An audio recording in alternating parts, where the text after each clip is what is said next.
You know, some people out there, when they talk, they fake the funk. You want brutally honest? Well, if you want brutally honest, look no further than CG Ruthless Sports. CG Ruthless. CG Ruthless Sports. CG Ruthless. If you want your sports talk to be brutally honest, come check out CG. CG Ruthless. If you're not watching CG Ruthless, I don't know what to tell you. Representing the Niner Empire. CG Ruthless.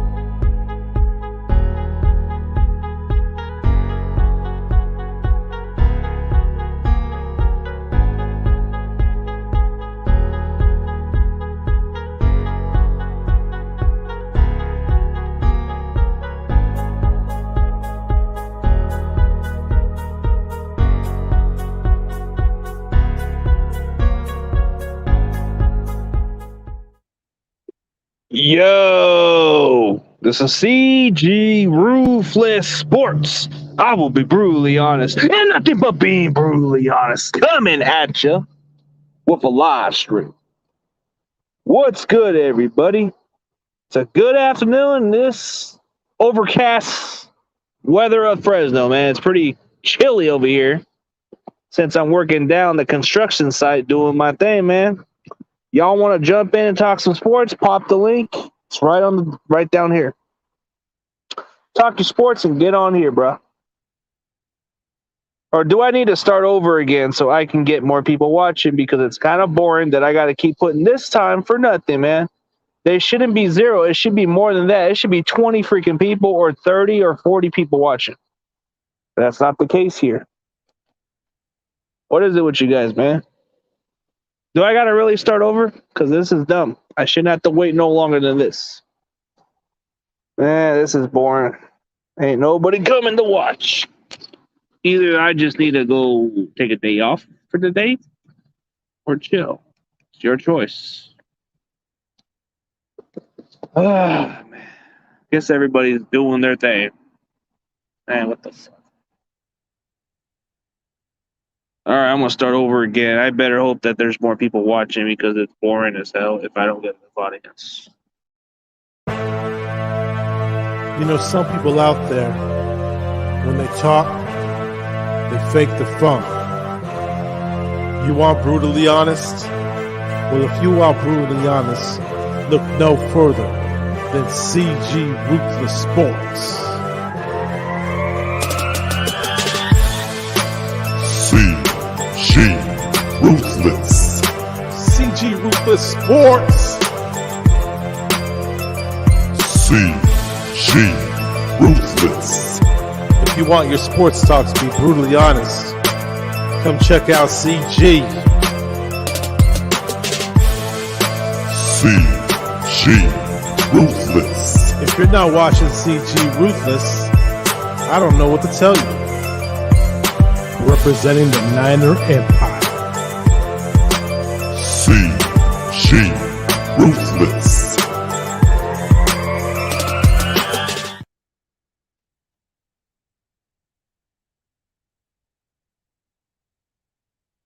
All right.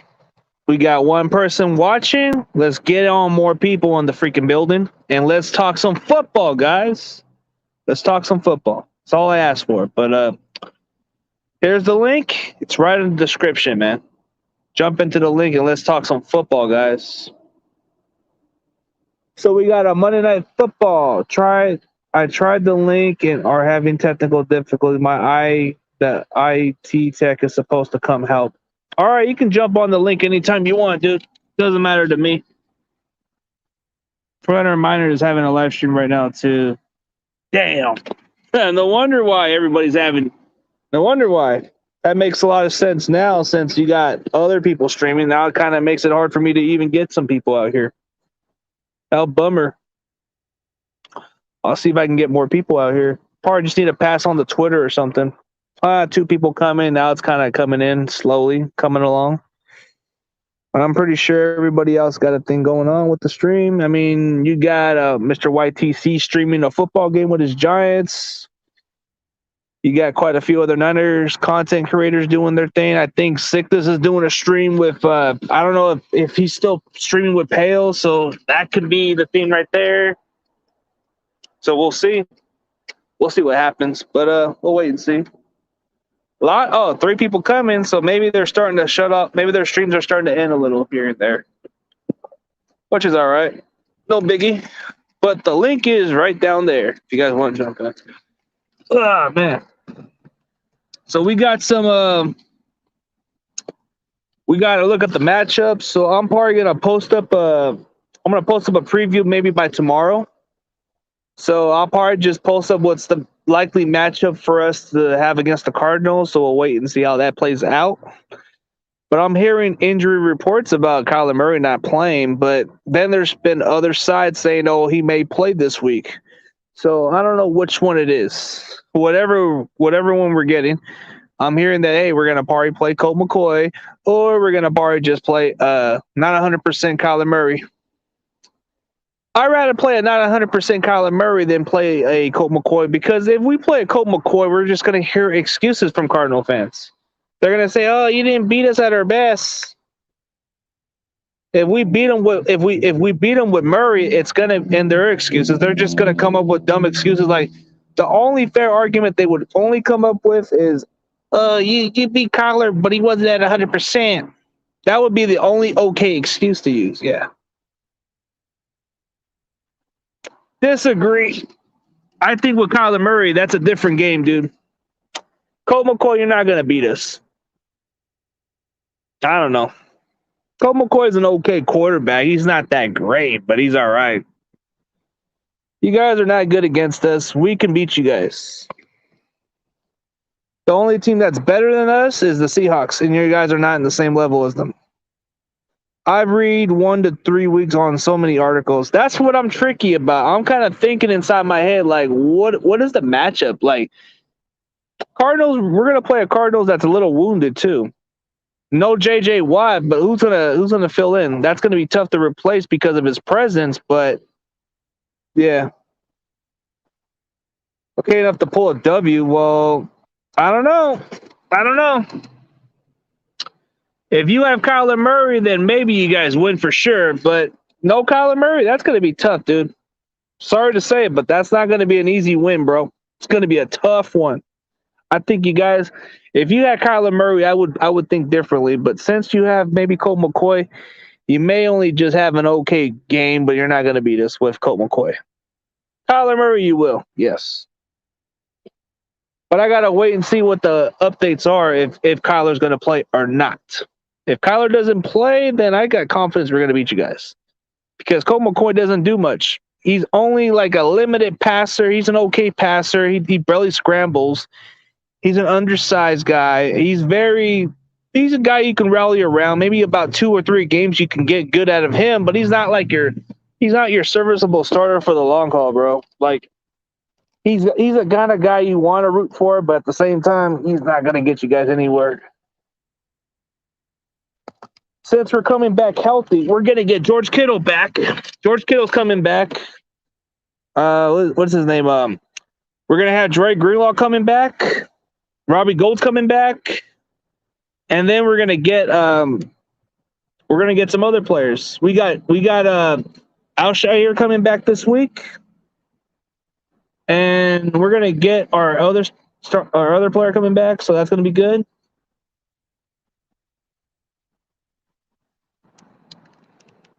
Yep. What defense, dude? You guys barely did anything. What defense? You're not going to beat us with your other quarterback. Dude, you guys barely beat us because of Trey Lance's inexperience. That's the only reason why you guys beat us, or else we would beat you guys. If Trey Lance was a little more accurate at the time, then I think it would have been a different ball game. But I feel like even with Trey Lance, it's the bright future. But since we got Jimmy G and we're going to throw in some balls, and your secondary is going to have to freaking guess on Debo or Ayuk. Hey, Ayuk is getting the ball now, so this is a different matchup. Pick your poison. You got George Kittle coming back. George Kittle's going to come back. He's going to make a huge difference in the running game. And your boy Buda Baker better not get dirty on that cheap shot crap, because that should be petty, man. But I say it's going to be a very good game. Nonetheless, it's going to be a game. But if Kyler doesn't play, I got a feeling it could be a statement win for us. So we'll wait and see. I got to wait on the update and see if it's accurate.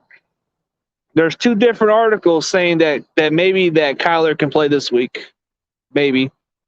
Don't feel too confident about winning without Kyler, bro, because you guys could not beat us with a backup quarterback. Have you seen our defense? Our defense can stop you guys, bro. We only given up 17 points to your offense, bro. So just imagine no Kyler Murray. You guys would probably not even. You guys might even score only 10 points, and we'd be able to score at least 31 freaking points. But if it had to come to a sense of me thinking realistically, I think that if you guys don't have Kyler Murray, I figure our defense is going to be able to stop you guys. Because all we got to do is get on Colt McCoy. Pressure the guy. Disguise the coverage a little here and there. Create some turnovers. Get to the quarterback. Run the ball in time of possession. That's all we got to do. And then feed the ball to Kittle. Feed the ball to Kittle. Feed it to Debo. Man, dude, feed it to Debo. Feed it to Ayuk. Bro, pick your poison with whoever you're going to cover. Don't sleep on Sanu, bro. Sanu's going to be the guy on third downs that you might need to watch out for. I expect a good game. I'm pretty sure our secondary is going to come a little healthier, and we're going to have a healthy linebacking core coming back. We got our other linebacker coming back. So it doesn't matter who you got at quarterback. I know Kyler Murray is your difference maker, but if you got Colt McCoy, forget about it. One of those Cardinal fans told me that if it's going to be Colt McCoy playing, he doesn't have confidence. So that tells you how realistic he is. But if it was Kyler Murray playing, then I think differently, bro. I don't see it. You look at the other games. I just think that with Kyler Murray, you guys are a better team. But without him, it's kind of a different team. You guys would have to limit your offense without Kyler. And that's kind of like something we are capable of. And since Colt McCoy is not like your typical mobile quarterback, but he can move in the pocket a little here and there, but he's not going to get the job done, bro. I mean, one of my in-laws is a Cardinals fan, and he doesn't even think that Colt McCoy can get the job done. He even said we need to have Kyler this game, or there's no confidence. I mean, if one of the guys if I got one family member who likes the Cardinals and lives down in Arizona and tells me the same way, then he's telling me that something ain't right.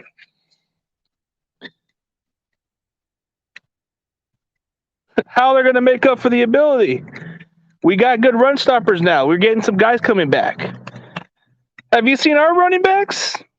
Have you seen Elijah Mitchell? That guy's a 6th-round draft pick, and he's already like leading the rookies in rushing yards behind.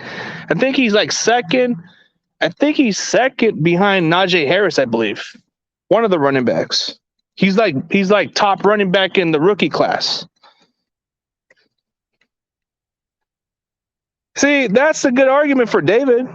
You guys were averaging 30 points per game. But when you played our defense, you guys only scored 17. So if we can limit your offense like we did before, hey, I believe there's a chance. There's a chance we can beat you guys. Let's be realistic. You beat us because we didn't have George Kittle. You beat us because we didn't have Jimmy. But then Jimmy's not our guy either, but he still was the guy that operated our offense. So I'm not gonna go throw shades at Trey. You know, Trey's gonna get better in no time. He's a work in progress, but I like that we got to see the kid play out there. But now that we get somebody back and maybe his confidence is coming back, maybe we get a much confident Jimmy Garoppolo. How's that going to leave your dude? That doesn't leave nothing open, dude. Have you seen our secondary did against your receivers?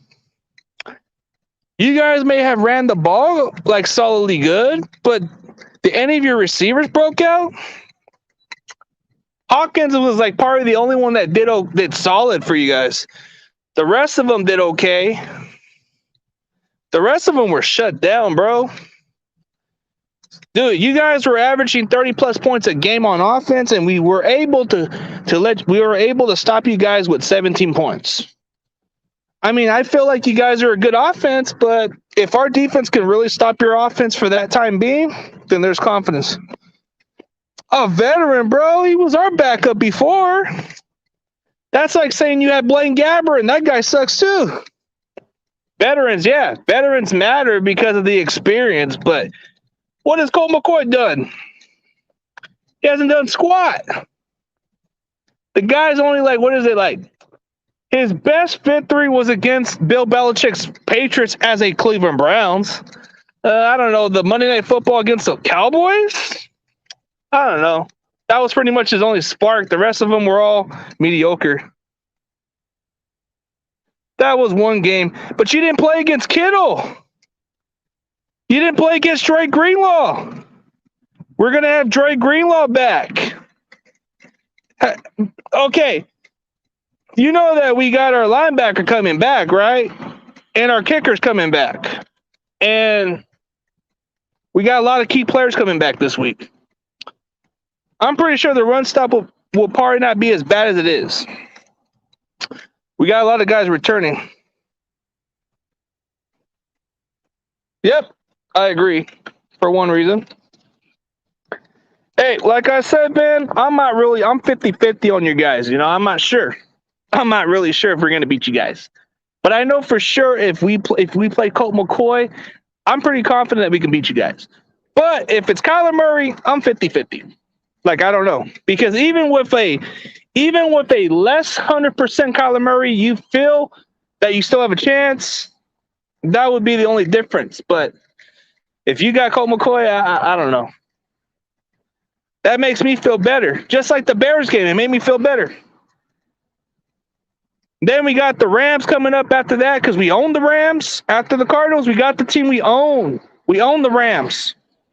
Doesn't matter how bad we are, we still own the Rams. So as soon as we get done with the Cardinals, we're going to get focused on the Rams. And then we got the Rams coming up after that, so that's going to be a good one. Ah, man. I will be at the Levi Stadium game Sunday. And if Colt McCoy plays, I'm going to witness a W. Because looking at my record since I've attended football games, the record looks pretty good. So if history repeats itself, the last time I attended a football game was against the Raiders on a Thursday night football game, and we won 30-43. And then another game I attended to, we won by overtime. How coincidence? Let's see. Another game we went to was a pretty interesting preseason game, but there was a lot of good games I went to also. But the one on Thursday night was a prime time. I don't know. Cardinals ain't gonna. They're just coming with injuries. Hopkins is pretty much. So is Hopkins a game time decision? Because I feel like if he's out of the equation and Kyler's out too, oh wow. That takes away what their offense can be because Hopkins is their decoy, bro. Hopkins has been their decoy now because of all the receivers they got. We're going to beat the Rams anyways, dude, so get used to that. We're going to own them. Dude, they're 0-4 against us. We own them, and Shanahan owns McVay rent-free, so of course we're going to beat the Rams. A lot of Rams even told me that they're more concerned about us more than any other team. They already got confidence. But Cardinals, we played you guys wounded. We played you guys close. This kind of seems like we can bounce back against you guys. So I wouldn't put my hopes up, but I feel confident about this game. The Bears game built confidence. If Colt McCoy plays, then the confidence is boosting up for me. But if it's Kyler Murray still playing, then I'm just not sure. There's a difference. But on the bright side, man, on the bright side, we're gonna get some key players, man. That's a good feeling. So very soon we're gonna get some guys. But I think with Kittle, he's an effective run blocker.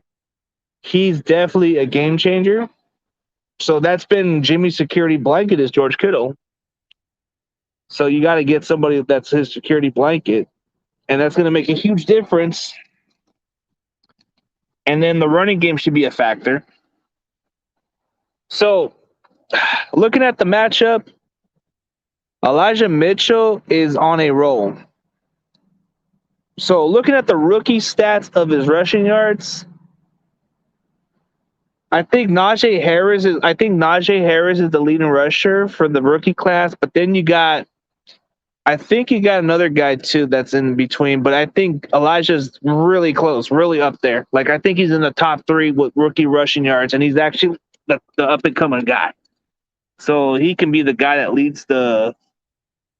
Hey, when it's all said and done, he might even be the best rookie running back out of that draft class. Because this guy's getting better with the system, and he's excelling, dude. This Elijah Mitchell guy. Who would have thought the guy from Louisiana would have been our best back? No offense to Raheem Mostert, but damn, bro, you being out just kind of opened the door for Elijah Mitchell. And it seems like the more you give this kid the reps, the more better he's going to get, and he's a really good cutback. Those kind of cutbacks are hard to find. If you can get a guy in the 6th round pick out of Louisiana and he plays at a small college and dominates at the highest level, that guy's for real. And forget about going for deep passes. You can go for a screen pass to Debo, and you're going to get some yards after the catch. Hey, forget about those other passes. If Kittle's open, offense is going to get open. Forget about those other run plays. If Mitchell can be your cutback and just run it in quickly and squeeze into those small holes, oh, bro, it feels sweet.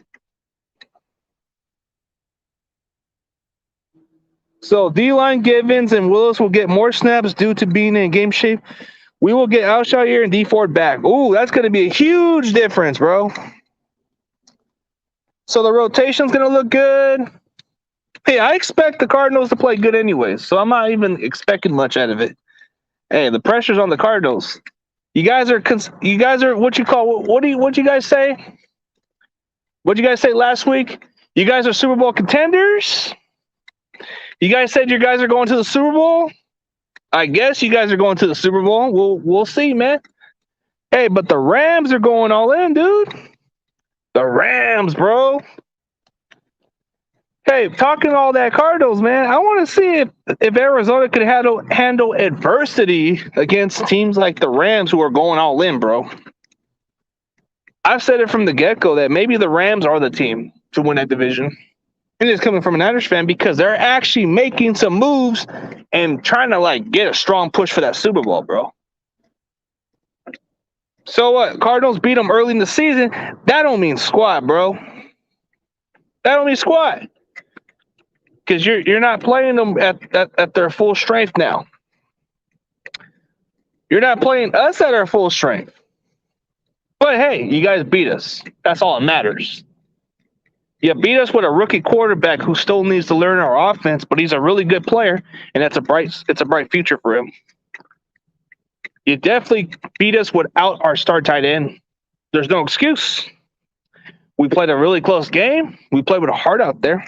But you guys, I thought you guys were supposed to be the almighty team and beat us to the breaks.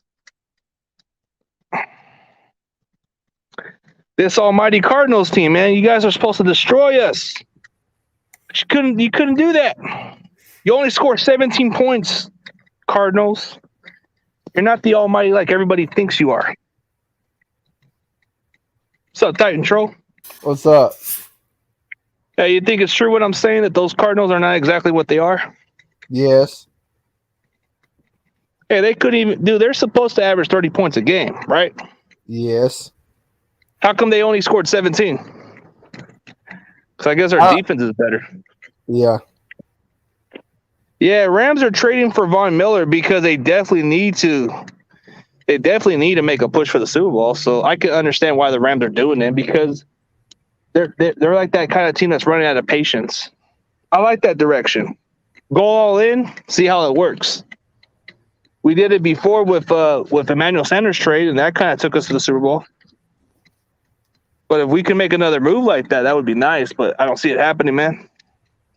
So you guys got the Rams, but I heard your boy Derrick Henry's out for the season. I knew you were going to bring that up.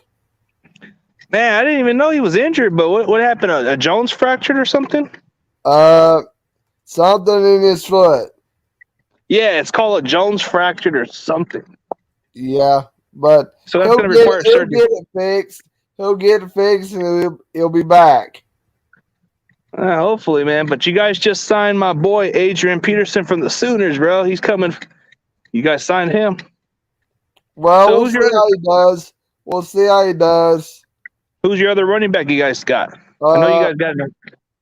We got that small guy. I can't remember his name. Evans? Yeah, we got Evans. That's right.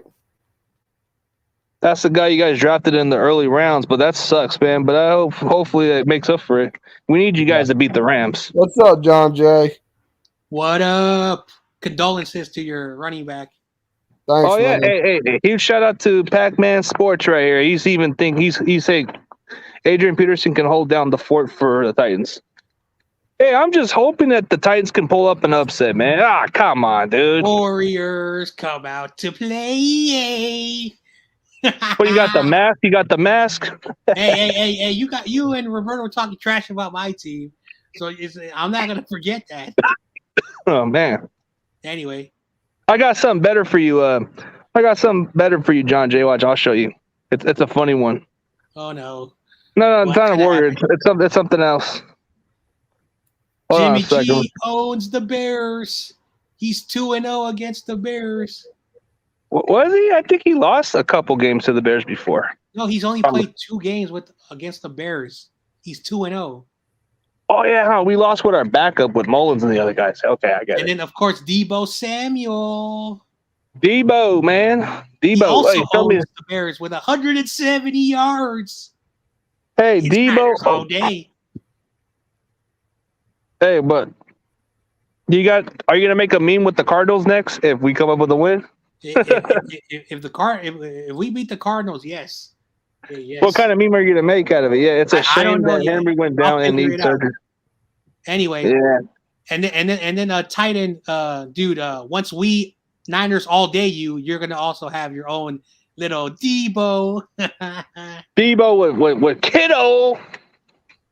We got Kittles and Bits coming back. Everybody calls him Kittle.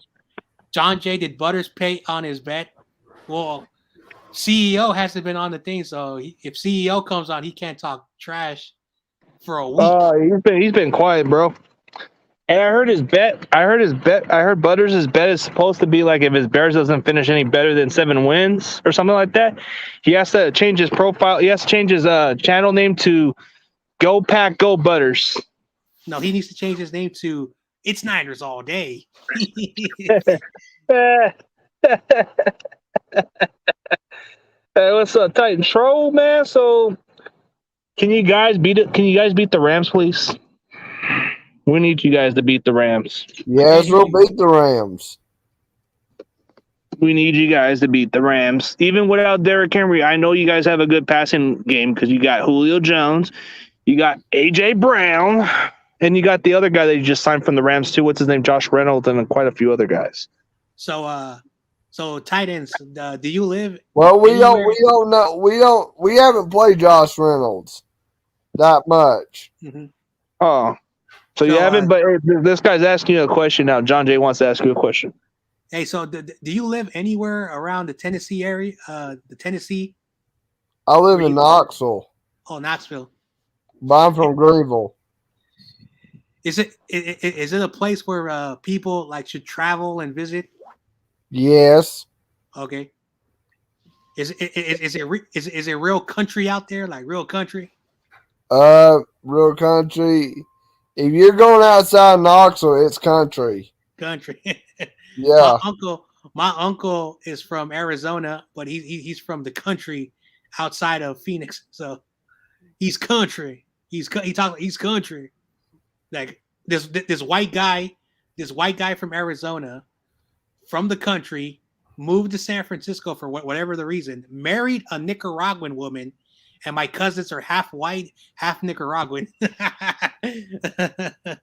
Yeah, but you know the thing about Tennessee is, yeah, majority of their towns are all country, but when you look at certain cities like Memphis, it's all hood. It's all hood over there. Mm-hmm. And then you got, I think Nashville's mostly a country town, of course, because it's like all country singers. Yeah. Is that right? If you go outside the city in Nashville, it's all country land out there. Oh, But what about Memphis? I heard Memphis is like the hood version. Yeah, it is. the hood version? If you go outside Memphis, it's all country out there, all farmland. Mm-hmm. But around Memphis, there's nothing but a hood out there, huh? CG's like, oh, it's nothing but hood out there.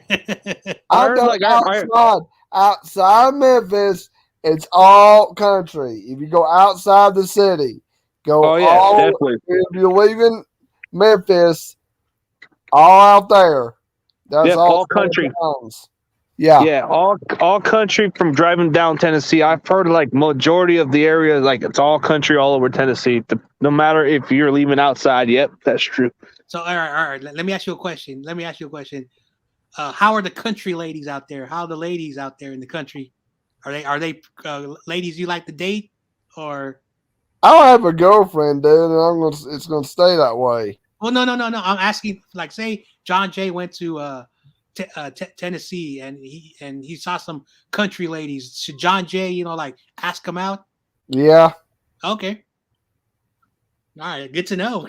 Well, especially at the bars. I heard they got a lot of them country ladies at the bars dancing, bro. Yeah, they do. Mm-hmm. Especially down Nashville or anywhere in the country town of Tennessee, bro. They got a lot of these bars where a lot of these country girls go out there, bro. They go party. Yeah, they do. Yep. Oh, yeah. And they definitely got that moonshine, bro. The actual real stuff. The one that gets you, like the one with the most percentage. Not the one that you get like 50%. Nah. Yeah. My brother was a Marine, and when he was deployed, he went different places, but they, for some reason, went to Tennessee, and they went to Memphis. And my brother, who's, he's not black, they went to an area where there's a lot of black people, and the black people were like, you act a little bit black. And then my brother was telling me, oh yeah, in San Francisco, which I'm from, we have black people, and the Memphis people. So my brother was telling me, oh really? I didn't know you got the black people out there, with the accent. And they felt like, my brother felt like so at home. And he's like, and then all of his like white, friends from the city, he's like, dude, why do you fit in? And he said, oh yeah, because in San Francisco we have black people. So for him, he felt right in. The country food, the country ladies, and my brother, unfortunately, he's more, like he's a better ladies man. The ladies, the black ladies, like my brother. So my brother was like, John, you got to go to Tennessee, hang out with those country ladies, even the white country ladies. Oh man, I got to travel more. Well, I heard the best one to go to is either like even Memphis, but I heard Nashville, but then there's like Chattanooga also. Those good ones. Even in Knoxville, even where he's from. So CG, I'm from Greenville, not Knoxville. Oh. I'm from Greenville. Oh, Greenville. So CG, if I went to Fresno or Clovis, should I, check out the ladies out there? Yeah, if you got a good chance with these ladies out here. I mean, I wouldn't say CG was hesitant. He's like, CG was hesitant. Okay. I'm not saying nothing bad. I'm just saying you got a good chance with them, and there's a lot of these hoodie ones. Payo Time was like, "Hey, John Jay, when are Yeah, you with and the CG dating gonna do advice. it?" No, but it's all seriously. You should like most of the chicks down here. You got some country versions, but then you got most of the hoodies in Fresno, and then if you go to Clovis, it's all nothing but nice country people down there too. A little bit of everything. Clovis sounds like a flower. Yeah. Hey, but I think Pale was just joking around with that dating site stuff. Hey, look what David says. Nothing like a corn-fed country. I heard the chicks down Utah are cool too. I got you know what? In 20. What would you say?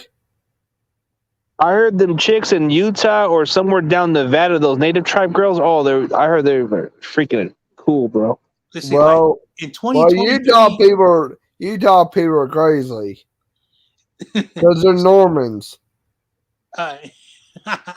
Anyway, in 2023, John Jay is going to travel outside of California.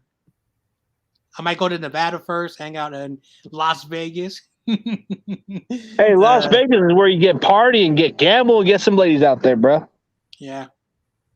So yeah, John Jay's going to travel in 2023 once he's working again, getting some extra money, gonna fly to someplace. Yeah. Well, tell me how Las Vegas goes. I'll probably lose all my money. I'm a gambler. Hey, your best bet is just to go to Tennessee then if you want to have all your fun without the gambling. Mm-hmm. Yep. I heard Tennessee is like mostly a lot of fun places down there. A lot of parties, just like Texas. Yep.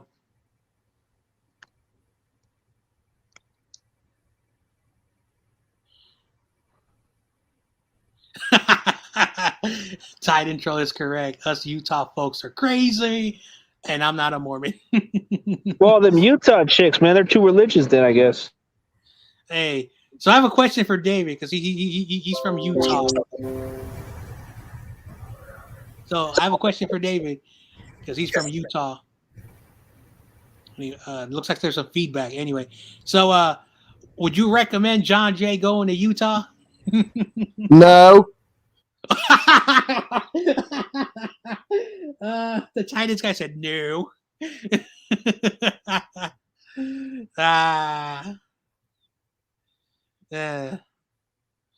Anyway, you do know where I'm never going to go, CG? To the Lakers arena. Boo. Boo. So I've been on all arenas, dude. I've been on different kind of arenas, but no, the only arena you should go to, CG, is where the Warriors play. I don't like them. Ah. Ooh, I don't ever care for that team. How many hold on. How many championships did the Warriors play in a row? I think it was 5. But how many championships have you been winning? And how many does the Lakers have? Hey, we went to 5 consecutive finals. The Lakers never did. Okay, that. 5 consecutive finals, but you guys are acting like you're the super team, bro. You're acting like you're the Patriots out here, dude. Like, hey, we had horrible owners. The Lakers have been fortunate to have an owner who actually knows what the hell they're doing. Yep. But we finally, in the last 10 years, we finally had an owner. In those 10 years, we went to 5 championships. So I would not be talking. Nah, but we've been fortunate because we don't like taking development. We like to build our team the way we want to build it. So it's nothing new. That's how the Niners should approach, man. They need to stop going with this development stuff. Forget about these early rounds. We can't even get much of a hit on the draft, dude. Why not we just do what the Rams are doing? Trade all in and get all the talent, bro. Well, unfortunately, John Lynch and Kyle Shanahan, they want to build. They want to build from the ground up. So yeah, but look where it's getting us. I mean, that's understandable for the short term that we did, but look where it's getting us, dude. Has it got us anywhere? Nope. Well, you can say injuries and bad coaching and bad draft picks, but how I see it is like this. Fred Warner, was a good pickup. George Kittle, when he's healthy, he's a good tight end. Kyle Juszczyk was a good signing, and we can say whatever we want about Jimmy Garoppolo. He's way better than Hoyer, Mullins, Beathard, and Kaepernick. Yep. So, but unfortunately, Jimmy Garoppolo, he never had the competition like he has right now. And whatever happens after this year, Jimmy, his time with the 49ers will be remembered, has like a weird up and down. But, even Grant Cohen, which is so funny, he talks trash about him all the time. He even said that Jimmy, we need to give him more credit. And when Grant Cohen says that, it shows you how Grant Cohen is. That's why I'm not a big fan of him. And he has a reputation, is what it is. But when he starts saying good things about Jimmy Garoppolo, because for 9 months, he was trashing the dude. So I don't know what he started to take, but he started to be kind of nicer to Jimmy Garoppolo. Now he still trashes him, but I don't like those type. I like people who has a point. They stick to it. They don't change. They don't care what peer pressure or what the fans say, like me. But I will always be objective and look at my team, not as a fan, but as someone who cares about winning games. So Jimmy Garoppolo, you can say whatever you want about him, but he's better than the four other quarterbacks we've had. Well, you know what, dude? Like, look at what's going on with our team, dude. It's the injuries got to stop too, but at some point you got to start making some moves now. We can clear a cap space if we choose to. If this team is all serious about winning and going all in, bro, you got to do what the Rams are doing. And people are saying, "Oh, look what's going on with the Rams."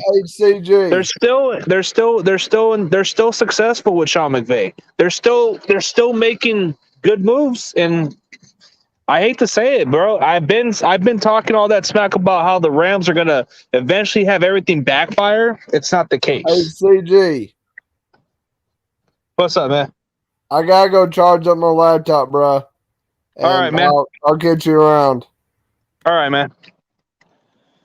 Nah, but we gotta start doing that same approach like the Rams, dude. I'm getting sick and tired of this. Let's just give these guys another chance. Let's build on the ground up, bro. But where's it got us to? But I will say this: they're not going to have a lot of draft capital for the next 3 drafts.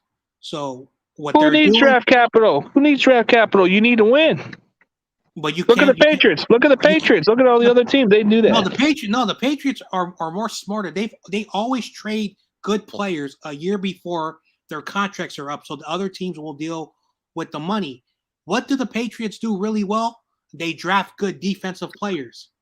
That's why Tom. They don't ever go first round. They don't ever go much on first round much. They usually go second or third. Yeah. So just listen here. I'm not saying that teams should not be aggressive. But are you saying that you are willing to give up, say, 3 first-round picks, 3 years, and then say you want to add more players, then you give up 3 years of second-round picks and even third-round picks? That is the dumbest thing to do. Also, if you have good players and you want to upgrade them with good players, and then those players you bring in, you have to start paying big money, and then they start saying getting hurt, they regress, and those other players who were developing are winning Super Bowls. So you have to look at it also that way. So the Rams, what they're doing is very simple. They're hoping that in the next 2 years, they win a Super Bowl, because after that, I don't know if they can afford Matthew Stafford, because I know Matthew wants to be paid in the $30 million. Also, Aaron Donald, he's a really good player, but he's starting to get older. And Jalen Ramsey, at one point, he was a really good corner, but his skills are starting to regress a little bit. So they are bringing in Von Miller. Von Miller. The guy is 33 years old. I think 32, 33 years old. How many years does he have left? So they're banking that they are going to win a Super Bowl in 2 years. But if they don't win a Super Bowl in 2 years, that organization is screwed, and they have over $75 million in dead money. So even if How they much? How release much? How much dead money they even got, dude? Shouldn't they been penalized for that? But they've been getting away with it. Come on. and so, but at the end of the day, like that's a lot of dead money. So, and then we have one dead money player called Eric Armstead that if we try to cut him today, he's owed $56 million. So that's the thing about dead money, that if you cut a player, it's basically like a credit card. You have to pay it back. So they're going all in, but it could backfire. So I'm not saying that it's okay to be aggressive, but not extremely aggressive. Well, dude, they've been making moves like insane, bro. I know they're trying to that's the difference. What I like about them, as much as I hate to say it, but I hate the approach we're doing, dude. It's not working. It is working. It is What's working? Well, dude, okay, take away the 2019 season. Okay, all right. No. Let me stop here. If Jason Verrett didn't get hurt again in week 1 and Raheem Mostert did not injure himself on the third play, also, if Brandon Ayuk was playing instead of being in the doghouse, and Dre Greenlaw didn't have to get surgery to be out 6 to 8 weeks, and then we were forced to bring in Diamador Lenore, and Embry Thomas, who we drafted third, has been a bust. And then somehow in a 4-game span, we lost a bunch of close games, and then we got humiliated on Sunday Night Football. If you reverse that and say Jason Verrett is still playing, and Emmanuel Mosley was healthy, and Dre Greenlaw and all those other players who are on IR, and Javon Kinlaw was playing, do you think we would be 3-4? The Niners could have been maybe at the same 5-2, 5-2 at the most. Yeah, so we have to. But it's not good enough. We also have to understand what's been going on, and then also in 2020, we had 75 players on injured reserve. 2019, we were healthy. The team was going well for us. Everything was good. Our defense was good. Jimmy, was part of it. Let's give him some credit. But in 2018, when Jimmy suffered an ACL injury, we sucked.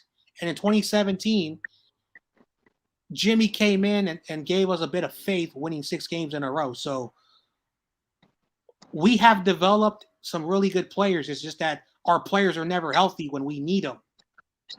And don't forget, Nick Bosa suffered an ACL injury last year. Well, what I'm trying to say is, dude, this approach hasn't been working. Like, we've been having these guys injured, but we should be able to take more investment on healthy players instead of guys. But we've actually built our own players. Mm-hmm. Kittle's always been in and out, of course. Bosa, for sure, he was a no-brainer. So you got to keep this guy to build your defense. Oh. Fred Warner was a cornerstone you found in the 3rd round. Mm-hmm. Dre Greenlaw was a really good pick. But I'm telling you guys, man, if we don't get any better players to improve and start winning, bro, this fan base is getting fed up with the losing shit, bro. That's what I'm saying. We want better results. We don't want to be where we're at, dude. We want Shanahan to start getting super aggressive. Like, dude, you may say it's not the best approach, but look at the Rams. Look what they're doing. Well, we're not doing squat. Okay, I rarely say this, but I have to say this. It's a wrong approach. It's wrong. Now, you can say that. It's your opinion. You're entitled to your own opinion, but there are opinions that, make sense, and there are wrong opinions. And I have to say it's a wrong opinion. Now, I'm not going to say that you're not entitled to it, but I always look at what Bill Belichick has done. When his players pan out and become Pro Bowlers and, stars, he dumps them off to another team, and those teams give them 1st-round picks, 2nd-round picks. Look what he did with us. He gave us Jimmy Garoppolo. He won. He won that trade. And even he traded that pick down. The pick that the team still got a quality player. So technically, Bill Belichick, outsmarted us when it came. And even the team that picked up the player was a good Pro Bowl player. So it's just a reminder that draft picks are like, it's hit or miss. But sometimes, it's okay to invest. That's why you invest in low tier stars that have high potential with low risk. Because if you are going to invest on someone big, those teams want compensation. So they'll do it. How much are you willing to give? We have no first round pick. We don't have our second round pick is not going to be, so basically our first pick will probably be between the 40s and the 50s. If you look at it logistically, a lot of good players statistically, but we need to start approaching cornerbacks. We need to get one in the second round. Forget about third rounds or later rounds. Let's get a corner in the second round. Find a damn playmaker. I mean, there's some good corners in the second round you can get for sure. Yeah, and the Niners, if the Niners were going to do something, we have to sell, meaning that we have to trade the value that we have to get something in return. So if we're going to do something tomorrow, it's going to be sell. So we're not going to bring nobody in. And for sure, I know a lot of people don't want me to say this, but we're not. Jimmy will still be on the team on Wednesday. He ain't going nowhere, but the problem is we're not going to make any moves, and that's the thing. That's the wrong approach, bro. That's why I get the approach of what they're doing. You want to build on the ground up, but guess what? The Rams and other teams are starting to push and getting better every year, dude. And we keep on settling cheaper, bro. This is why our fan base is so fed up, bro. Stop with this Trent Baalke BS approach, bro. They've been doing the same approach before, and this is why our fan base is fooled by this regime. This regime is supposed to be opposite, right? They're supposed to approach players with less injury issues. They're supposed to approach some big-name guys. Yeah, the money may be the right way to go, but we got to invest and win. Well, okay, but Debo's contract is coming up. So if we bring somebody else, listen. All right, come on. Let's be real and let's be smart for a moment. Let's not go with our feelings. Debo's contract is going to come up. He's having a big year, and his contract's going to come up. So the Niners have to figure out what are we going to do with that. Nick Bosa's contract next year will come up. Niners have to put him on a fifth year. You put him on a fifth year. Okay. Brandon Ayuk, if he turns it around in a couple of years, we have to worry about him. Trey Greenlaw, who's a really good linebacker, we have to focus on what we're going to do. So the Niners, if we bring in a lot of people, are you willing to bring in the stuff and destroy our young talent? Not with those kind of situations, but look at the Rams. They're still able to maneuver and keep the young talents around there. So I think this conversation is going to just go back and forth. You believe Niners should be aggressive tomorrow. I don't want that. No, I don't think we're going to make any moves. I'm not saying, dude, I just think that should be the best approach so we can go all in and win, bro. We're tired of this losing hole, bro. Realistically, I don't think we're going to approach that way. But I think we should. But look at the way Shanahan is, dude. Look at Sean McVay. He's the proven winner. And it hurts me to say it, dude, but they are doing the approach the way we're supposed to do it. But then you're gonna keep saying the cap space. Well, dude, they're still keeping the same players. The only ones they've lost, what is it? They only lost maybe one or two players, but they've been able to still retain their core players. I mean, look what we did with Buckner. We let him go. But then again, you want to go with a team-friendly contract. Armstead's a bargain, but Armstead's only been okay. Nothing else. No. Buckner 2 weeks ago said he wanted to stay a 49er. Yep, he did, but the front office was stupid. But that was a dumb mistake. That was stupid. That was stupid. And Buckner loved being here. He loved playing with the Niners. He had outside fans who loved him. He loved being here. And that's what hurts me because I knew, and a lot of people are still convinced, but when he came and said, I did not want the money, but he didn't want to be underpaid. He said, I want a deal that works for me and the 49ers. So maybe 20 million, maybe he would have went down to 19 million or 18.5 million. You know, that's still pretty good money. Or he took his fifth year option. And I don't want to talk about it because it's going to make me bad, but I'm never going to let that go.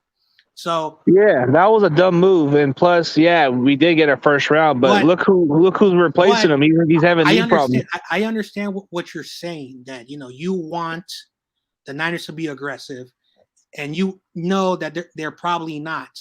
I disagree in the notion that if you're going to be aggressive, you basically you're saying that we're going to win a Super Bowl this year. Nope, we're And not. We're not doing squat. Then we should not be aggressive. So it's very simple. Are we a Super Bowl team? I've been saying this, and a lot of people on your stream gave me a hard time. We were not a Super Bowl team. We were a playoff team, maybe NFC Championship at best. Man, we won't even make it this year. We're in third place. So We won't make it. I think John Jay's going to make some money because John Jay had that.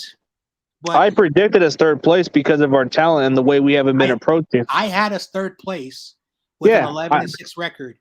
That's what I had on. Yeah, I had a projection of it, but I said that if we can't, if on paper the way our talent looks like, I did put us as third place. So I felt like I wasn't really convinced with it, and I'm still not. But maybe during the next offseason, we need to go very aggressive. Mm-hmm. It's like very aggressive is a good thing, dude. You got to start improving a lot. Your secondary needs to improve a lot better. Your offensive line's got to get better. Well, again, this conversation, I think we have to stop. I understand, but if we had the draft capital, I would agree with you. We don't have the draft capital, so the only way we can do that is to trade some of our players or trade more of our draft capital that we're gonna lose. So that's all I'm saying. Like I get it, but in the off season, we will find out what the Niners are gonna do. But right now, the season is still going on, so we should not even think about hypotheticals. Well, if we're looking for a player that has trade value, I know a lot of people are talking about how Alshire is emerging, and it can make it kind of like Dre Greenlaw expendable a little bit. Do you think his trade value would be worth trading if we were to go that direction? Trade Greenlaw for whatever draft capital you can get, or not? Let's see, Dre Greenlaw, I would trade him, not because I believe that he's a really good player, but if Azeez Al-Shaair continues to play really well, then the Niners, again, we have a lot of pieces, but you still need a core to be around Fred Warner and that linebacking room. So the question is going to be is that who is more expendable, Greenlaw or Azeez Al-Shaair? And one thing I would say is that I like Azeez Al-Shaair, but if he has a good year, the Niners should look at what they can get in the offseason for him, because there's going to be some teams that need linebackers. And if the value's not there, and then, Greenlaw's contract, so 18, 19, 20, 21. So I think Greenlaw, who I think was drafted in 2018 or 2019.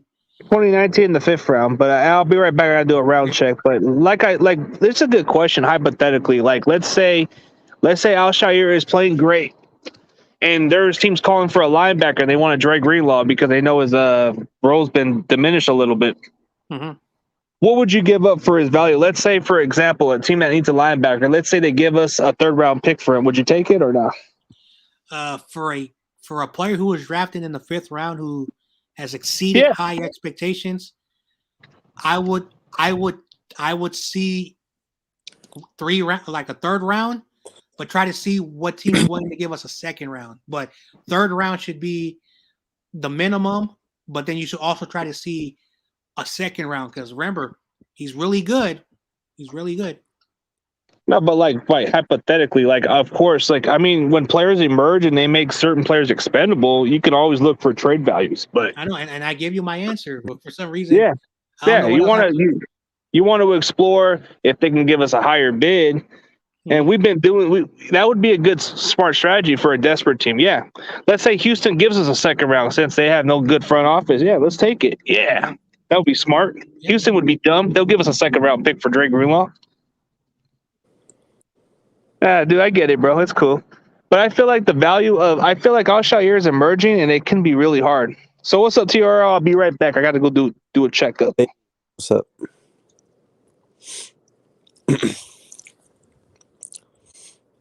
Niners will win Sunday. Yeah, okay. I'll believe it when I see it. All right, we'll see what happens. CG's gonna be at that game for real. He's gonna be at that game for real. Yeah, I think he said that earlier. Yeah, Yep. He's gonna be on that game. I'm And going to the one the week after that. We play Carolina. Carolina's garbage. If you cannot beat Carolina, I will lose a little bit of Sam respect. Darnold's out too. Sam Darnold's going to be out too, I think. I know, because I remember when they were 3-0, Carolina Panthers. Because I know some Carolina Panther fans. Yeah, they were. They were like, "We're going to the Super Bowl. but Sam listen, Darnold was the right choice." They played the Jets, the Texans, and then the Saints when they were inconsistent. So I mean, so you know. Yeah, so I think they're frauds. I think the Falcons are a bit better than them. Yeah, I mean, even though they lost to them, Matt Ryan did get hurt a bit, so you know.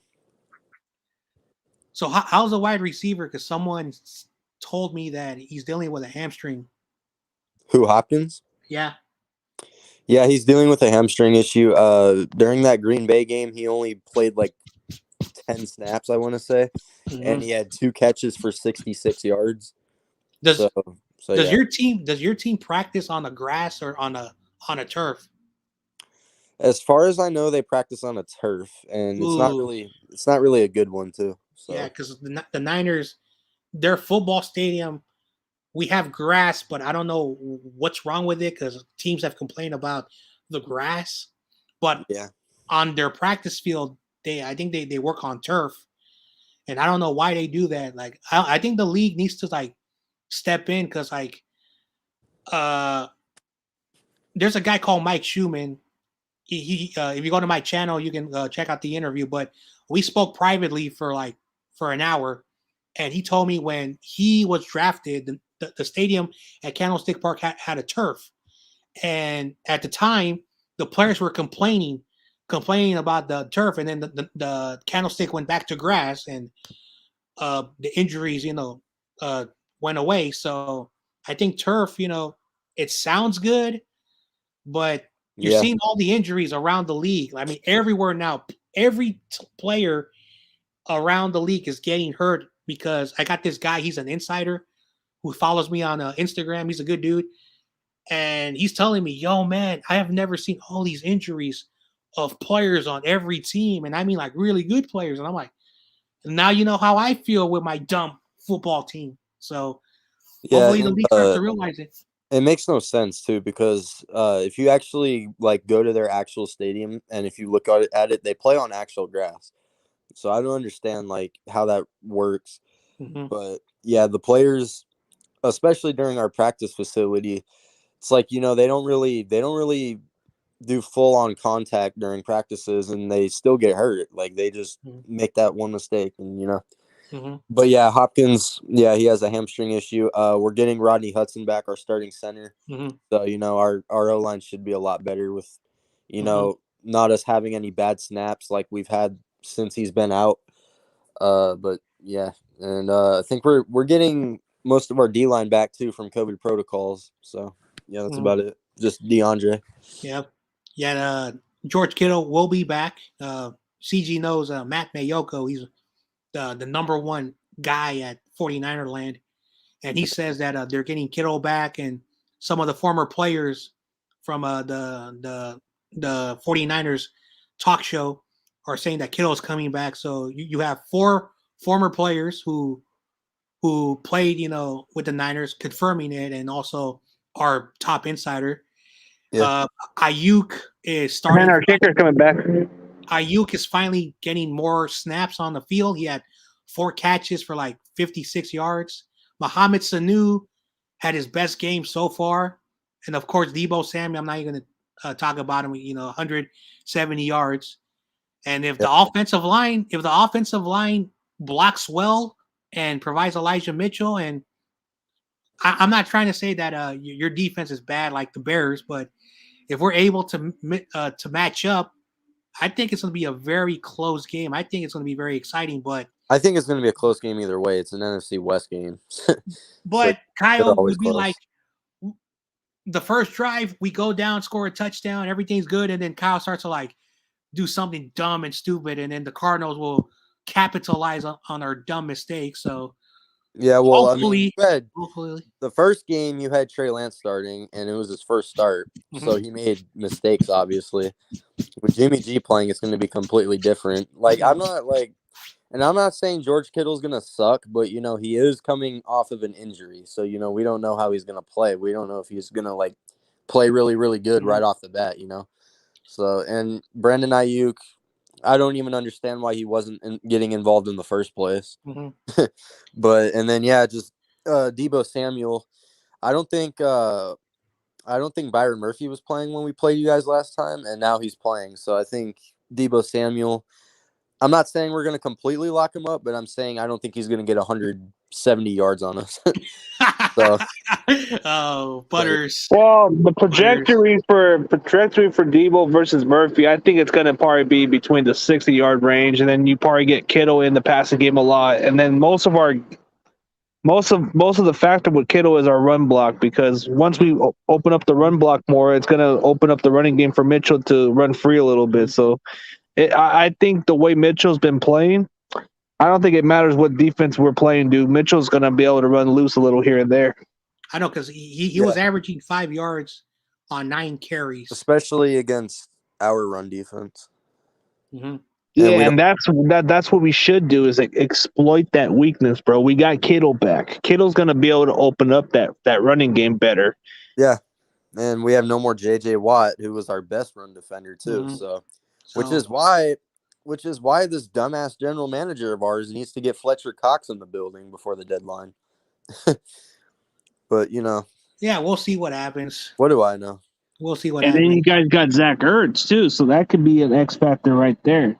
Yeah, and I'm not saying we're gonna trade for him or anything, but there was a report that Jair Alexander started following the Cardinals on Instagram today. So I mean, I'm just saying, I'm not saying we're gonna get him, but hey, so TRL, I need your opinion on this picture. Lakers suck, right? Yep.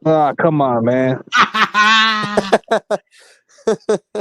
All right, next time I'm gonna get a Warriors suck picture, and then I'll make it better. He's always talking about my team. It's not my fault that on the first game of the year, the Warriors beat your team. Oh yeah, that was their first game. Next time I'm gonna get you, buddy. Okay, whatever. Hey, I got you last time, but you got me this time. and then their second game, they lost to the Suns. David says, Red Chicken head coach says Kyler is day to day. He's not answering the question on what quarterback is started against us. It's called strategy. You got to keep people guessing. Because listen, it's only Monday. And he might play, but he won't play at a full 100%. There's a difference. I think he'll play. He always plays through injuries, so I think he'll be good to go. But listen. Here's some John Jay insight from John Jay News Network. They're going to give him some Novocaine for his injury, so then he'll be so numbed up that he won't care what happens to his leg. Wow. It could be something with painkillers. We're getting most of our O-line back, so he shouldn't be taking a beating like he's been taking one. Like Green Bay had 3 sacks on us. Like it was, and their defense, as far as I know, their defense was pretty bad before they played us. So there was a YouTube video that, like, you know how YouTube is, like all these random people, like they clickbait you and they say, Cardinals rookie or Cardinals second player, cheap shots, Aaron Rodgers. So because clickbait, I was a little, intrigued, so I clicked on it, and yeah. And they got called for the penalty, so I don't understand why people complain about it. And like 10 years ago, that was a clean hit. But in today's NFL, if you even touch the quarterback's helmet, even if you put your hand, they're going to throw a penalty because you cannot do that because that's illegal. Yep. Yeah, you can't even touch him, bro. It's because of people like Tom Brady and Aaron Rodgers made this game so lame, bro. That's why Montana is. That's why Montana's still the GOAT. Montana's still the GOAT to this day because he takes a lot of hits. Place Tom Brady in the Joe Montana era. Oh, he would have been out of the league in 3 years. I dare you. He would have been out of the league in 3 years. I mean, Brady's only benefiting because he's benefiting a soft era where nobody can touch him. So it's like David. Aaron Rodgers, bro. Why'd you cry about a freaking broken collarbone play, bro? Plays happen, bro. Why are you crying about the damn lead? Oh yeah, Because that's what is yeah. his name? Anthony Barr hurt you, and you made it into a rule, bro. So nobody can even take a full sack to the ground. That's part of football. You're gonna get hit. Take your lumps. Aaron Rodgers' former teammate Clay Matthews. I don't know who they were playing, and Clay Matthews sacked the quarterback, and Clay Matthews, started to do his celebration dance. What he didn't know was a flag came out, and he was, flexing, and he's like, yeah, and his teammates were like, like the defense was like, oh man, and he's like, what's going on? So the NFL made a rule. I think it was in 2017 or 2018. Whenever the last year Clay Matthews played for the Packers. 2017 or 2018, 2018. So the rule is when you sack a quarterback, your body's momentum must not cannot pancake them. So you cannot fall on them and be on top of them. That's a flag. So defensive players started to do something. Once they tackled, they would slide away to avoid the falling on top of the player. The league noticed that, and guess what happened? They could not even do that. So now when you sack a quarterback, you have to sack them and bring them down while you're at the bottom and the quarterback's on top of you. So that's the only way you sack the quarterback. It's just so idiotic how these new rules and plus more injuries. Plus a lot of injuries have led to it when players are trying to be cautious about the sack too. So it's like, dude, a lot of players actually tore their ACL by the way they were trying to sack the quarterback also. Like it's super especially say compare someone like Calais Campbell, who's 6'8", and the quarterback he's trying to sack is too short for him. It's kind of hard to get tackle below the waist sometimes. It's really hard to do that sometimes. And like that hit on Drew Brees when Ahmad Brooks made that sack on Drew Brees, it's not Ahmad Brooks' fault that Drew Brees was too damn short. God, that was the cleanest hit I've ever seen, dude. And that should have never been called a flag. It was not. That was a game-changing play, and I still won't understand that to this day. To me, that's football. He didn't hit to the helmet area or nothing, bro. Maybe the way he got hit made it seem like it, but it wasn't. It's stupid. It was one of the dumbest penalties I've ever seen. And then that's why you're getting this year. I don't know who wrote this, but someone from the NFL media wrote that now corners are getting ticky-tacky calls, and that's the reason why I give you a hard time, TRL, when we played you guys. A lot of ticky-tacky calls, and also they were, to be serious, they were also doing the same thing. A lot of these ticky-tacky calls. That's why there's a lot more holdings. And against the Bears game, our defensive line player was called for defensive holding. And I was like, I have never heard that. And I've probably seen it maybe in the last 20 years, maybe less than 30 times. And that's a lot of football games. So when your defensive line is called for holding while the defensive line is supposed to go after the quarterback, how was he holding to prevent the tackler from tackling him? So that doesn't make any sense. So I was really pissed off about that.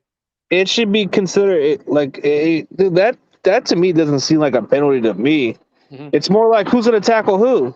I thought offensive linemen are supposed to be called for holding because they're supposed to prevent the defender from getting to the quarterback. Yeah. Because as a player that played offensive line, we have been known to been called holding from so many times. Yeah. We've been known to grab to the face a little bit here and there, and we've been known to chop block or other stuff like that, which is certain chip blocks or whatever is illegal in today's football. But they still allow a couple chippies here and there. And then here's something so funny. We crap on McGlinchey all the time. Trent Williams has more penalties on the offensive line, which is ridiculous. It's showing you how the NFL is So I would have thought that it would be Brunskill and McGlinchey who would be the infractors, but when the left side of the offense, Tomlinson Ross Dwelly, Trent Williams are getting with the ticky-tacky calls. I'm like, gosh, what the hell is going on with these referees? So I don't think we're gonna get a fair football game. I think a lot of games this year are gonna be who the referees, give a call at the worst moment of the game. Mm-hmm. What's up, J Mouse? J Moose. He was the one. J He was the Moose. first person to say that. Aaron Rodgers, we still own you. I wanted to give him a bit of credit. We should get a shirt. We should get like a SF Niners shirt of Niners owning Rodgers. In the playoffs. Yeah, playoffs Rodgers. We own you no matter what. It's same with the Cardinals. We own them in the playoffs too. I know because I forget how many playoffs you guys own the Packers. Wasn't it those 2 playoff games you guys beat them or what? The year we went to the Super Bowl, we beat them in the divisional game. Mm-hmm. The year after that, we beat him in the wild card, and then in 2015, we beat him in the divisional. So, in from 2010 to 2020, you guys played them 5 regular season games and a few playoff games. Yeah. In the playoffs, you guys own him. You guys have not lost. In the regular season, Aaron Rodgers has a 3-2 record. You combine the playoff records, you guys lead them with 3 games. So it's a tight matchup. Even though he beats us, he doesn't really play a good game against us. Mm-hmm. It's normally his running back core. Yeah. Yeah. Speaking of running backs, man, Aaron Jones is kind of I guess they've been splitting carries with the other running back too a little bit. That AJ Dillon dude. See, I'm not giving our run defense any more hype anymore. We allowed AJ Dillon to have 70 yards on us last week, and Elijah Mitchell and Trey Sermon, it's just not going to end well. Well, at least you weren't like the Seahawks, because Trey Sermon, CG, I'm sorry, he sucks, had 89 yards against the weak ass Seattle run defense.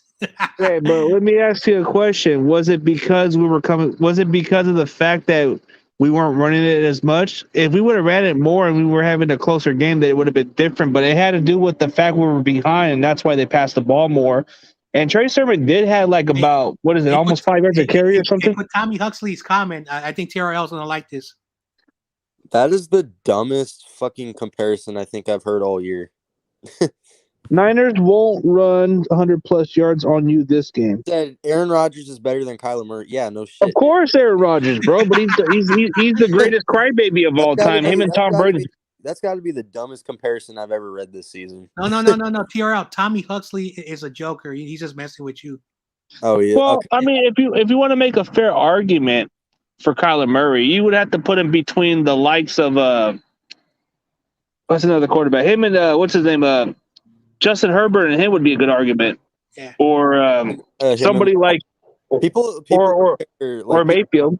People compare him and Lamar more than any other quarterback. Oh yeah, Lamar. Yeah. Oh yeah, Lamar Jackson and him would be a good comparison to put in between. Come on. Why are we still talking about this thing? This thing has already been closed. Lamar is a run first quarterback. At least Kyler Murray plays in the pocket. Yeah, he plays like one. He's like another Russell Wilson. He's like another Russell Wilson. Lamar Jackson has Greg Roman. Kyler Murray is in a pass first scheme. Mm-hmm. That's the difference. I'm pretty sure if Lamar played in Cliff Kingsbury's offense, he'd be throwing it to everybody. I'm sorry. I compare Kyler to the little people of LA. What? You mean what's his name? Wee Man? I mean, he's better than your guys' quarterbacks. No offense, but that hurts. Am I wrong? Well, yes. If it's sort of true, you have to agree. But Jimmy will have a good game. I something's telling me it doesn't even matter. It doesn't even matter if he has a bad game. Your run play just has to be good. I think what hurts us the most is the mobile quarterbacks, and that's what Kyler really does to us a lot. The fact that he can extend plays, but the fact he can run outside the pocket and escape from those rushes, bro, that's what makes it hard for us. Dude, we made Justin Fields almost 300 total yards. Like he had 176, I think, passing yards and 103 rushing yards. And he broke like 4 tackles on that one play. We made him look like Lamar Jackson out there, dude. So like basically we've played first Jalen Hurts. He had 10 carries for 76 yards. Russell Wilson, he's declining a little bit. He didn't run on us. Let's see, Kyler Murray, he killed us, passing the football, so he didn't have to run. And then against the Bears, we got our butts kicked, and even Carson Wentz, ran on us. Not a lot, but he ran on us. See, like, I just kind of want to point out something. Like, I feel like Kyler is scared to run the ball nowadays because if you look at last year, he was running all the time. And then when he got injured last year, he hasn't really ran the ball a lot ever since. Like, I don't know what's up with that. But, ever since he was injured last year, he hasn't been running the ball a lot. And if he's injured again, this week, then, I mean, expect him to throw it a lot more. I'm going to say it before you say it. Yes, he's a legend against the Niners. Oh, yeah. I don't even understand how you guys lost to him. Anyway, we've had discussion already. I'm just going to move on. But didn't Josh Rosen beat the Packers also? Yeah, in Lambeau. So he beat the Packers. Whatever. Wasn't that the time that he? Wasn't that the time that Josh Rosen was the reason why Mike McCarthy got fired? Yep. He got fired after listening to Josh Rosen. Oh man. He got fired during I think that was the last game of the season, I believe, and that's when Josh Rosen won that game. Anyway, now there are still 3 games left. They promoted, but he only won 3 games. They promoted what's his name, Joe Philbin, whatever. So I don't know. Mm-hmm. But yeah. Well, it is what it is. The last 2 times. Wait, when did you hurt Kyler? We hurt Kyler the last 2 times. You didn't hurt him last time. So I think he meant by stopping him and winning those games, but I think the last time they beat us. The last time he lost, he got injured on the last play against the Niners. Oh, that was on a Thursday. That was on a Saturday game, I believe, right? I remember that game. That game was surprising. We won with Better. We won with Better, bro. A 4th-string defensive tackle who played in that well, listen, that game, we had no excuses that game. But the Rams game the week after that, Kyler only played like 10 snaps, so that one's excusable. But the CJ Beathard game, he wasn't even the reason you guys won. It was your running back and your defense. His bicep was all messed up. It was. Was it that one guy we had? What's his name? The one we just had like last season, number 64. Forget his name. Was he the one from San Diego State that we had a while back from last year? I think he's on our practice squad. I know. Forget his name. I think Bennett, Barrett or Bennett, something like that. Anyway. Oh, man. But, yeah, Oh, Alex Barrett. There you go. Yeah, that guy, Barrett.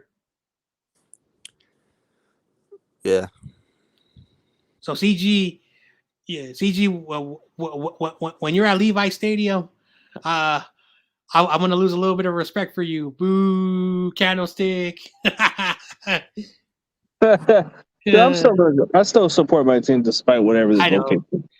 Dude, I kind of see the difference. Candlestick Park's a better vibe because you got all the atmosphere is better, but when it's all said and done, it doesn't replace what happens with Candlestick Park. Candlestick Park's always been the home field advantage, but Levi is just never going to be exactly home because look at our record this year. We haven't fared well at home. That says a lot. I think you guys played better in Arizona last year than you played in Levi's. Oh, man. No, the season was over, for us, and somehow stupid COVID had us leave our home. I know. No. Why couldn't you guys? Listen. I live in the Bay Area. My question is, why couldn't you guys go to the Rams Stadium or anything like that? So let me explain what happened because I watch the local news occasionally. So the the politicians at Santa Clara had to shut down a lot of the stuff when the football season was going on. So they kicked out the 49ers. So they wanted to go to Stanford, and then that county, Stanford, Palo Alto, nearby Santa Clara, they also had to close down. So that sucked. San Jose, I don't know why we didn't use their college football, or maybe it's not NFL regulation. I don't know what happened with the Rams, but the Rams said no. We tried the Chargers.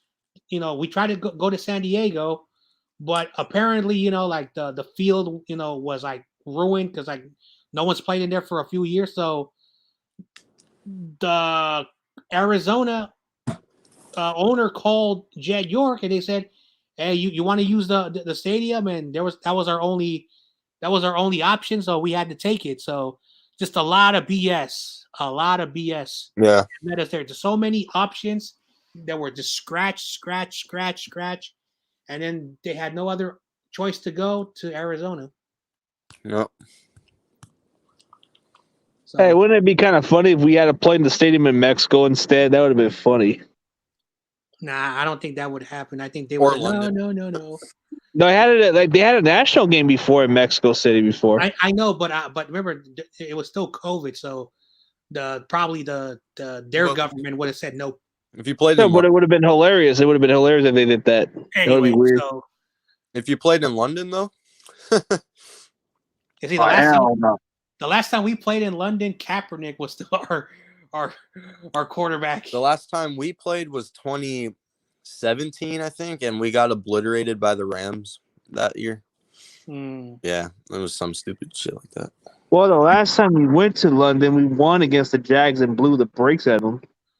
I used to like the international games, but not anymore. Like It's not the same. it's not. It doesn't have the same nostalgia. Like basically, like if like two teams once a year, but then they added 4 games, and then they had like a couple of weeks where they were back-to-back games, so the nostalgia went away. Like basically, like if they would have done like maybe like 3 games a year, like spaced out, it would have made sense. But the owner started to complain, and that's why one of the reasons why they added the 17th game, so they can accommodate that London game. So I think they want to do more London games. Well, instead of London games, dude, they're more worried about international. Dude, what were they doing about getting rid of this developmental territory for NFL Europe, bro? They could have had that football to watch. Well, the problem was that in America, because of the time difference. So say you lived in the West Coast, all the games would be like at early in the morning. So if you lived in the East Coast, it's understandable. But at the same time, we don't want to watch practice squad players or developmental players or like last chance, football players that want to get one more chance to play football in Europe. The concept worked for a little bit, but even the Europeans did not like it, and I don't know how it lasted like 8 to 10 years, 8-9 years. I don't know how it lasted like that long, but eventually even the Europeans got tired. That's why one thing that they want to do is that they want to put a team in London. So it is what it is. What? Damn, that burns. No comments. Damn, TRL. Did he beat you to that? Huh? Did Tommy beat you to it when he said this? Oh gosh. Hey CG, I told you Butters yesterday went off all cuckoo. Dude, I didn't want to see that part, man.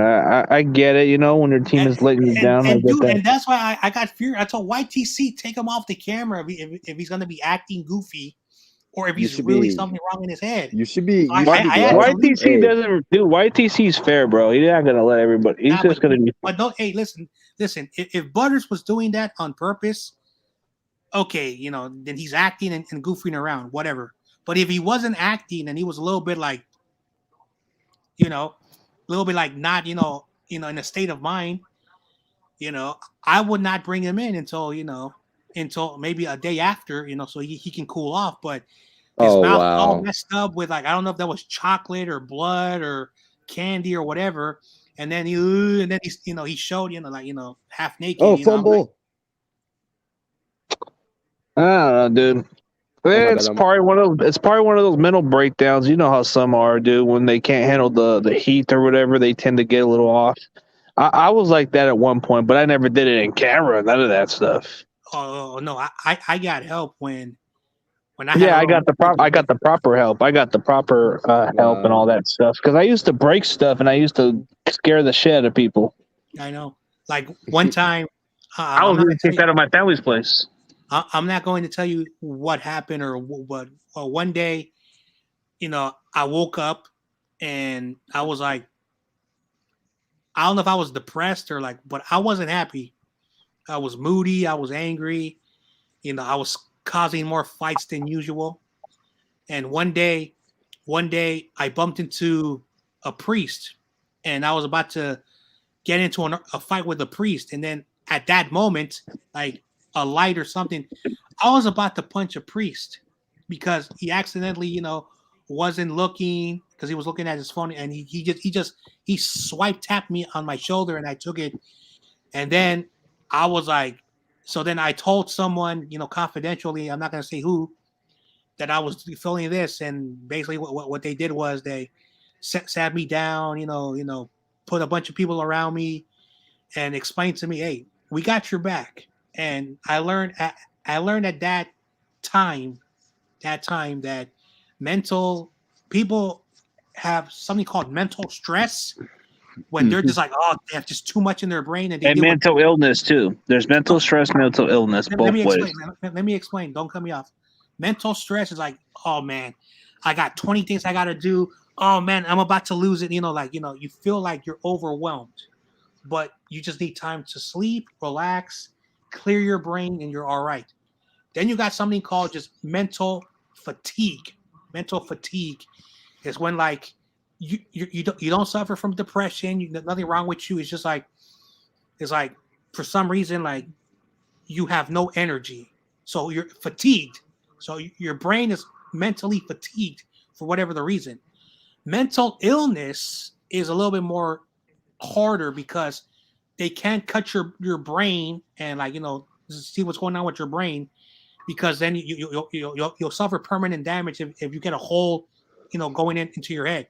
So what doctors do, the only thing they can do is give you certain drugs to basically relax the muscles. But sometimes that stuff, so when people have mental illness, mental problems, they need all the therapy and all the help that they can get. Or a doctor said, I'll just give you pills, and then that makes the problem much worse. So I always tell people, if you're stressed out, if you need time, stay away from the internet, stay away from social media, put a TV show on, just take a day for yourself. And just my day is Sunday. I don't do nothing on Sunday. In the off season, when there's no football, I'm so happy. But, so football has been my mental medicine for me. And it's really helped me out during the tough problems. Sports and all that stuff have helped me, get sane. So I had a long discussion. That's basically the difference. Mm-hmm. Well, that's the one problem that most people have been struggling. And the people who keep picking on those people, bro, they don't even understand where they're going through. And I can relate to it because I've been through something like this to where, I had a lot of demons in me, and it was hard to beat it. A lot of tough times, a lot of stuff that I had to go through. But what really helped me during that time was finding something fun to do. And it was worth getting away from it. It was worth getting away from all the problems. Mm-hmm. So a lot of people started reaching out to me, and they started saying, hey, you know what? You're a little tougher. You're a little bit not all the way there. How about you take it on the football field again? Why not you just come out and go play for us? Mm-hmm. And I said, all right, heck with it, man. I had all the free time to do whatever I wanted. And that was before I was even dating my wife. So it was all right, heck with it. So I got into football shape. I started taking my frustration to the other people before, and then I started I guess it started relieving a little bit of my stress and my anger, and then I started having fun a little bit, and I started feeling and it started to calm my nerves down a little bit, and then tragedy hit me pretty hard, and then I started just playing for adversity. That's the best part. So I look back in time, and I felt like that was the best way to get away from all these issues was to play the game, just for fun.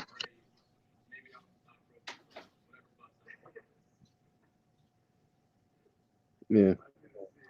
Anyway, I gotta go because a couple hours ago they were fixing our bathroom here at my house, so I'm gonna finally eat some food for the first time. So I'm gonna call in an early night. You guys keep streaming, hanging out, but yeah. So I'm gonna have some food, and then I'm probably gonna have an early bedtime because I'm tired for some reason.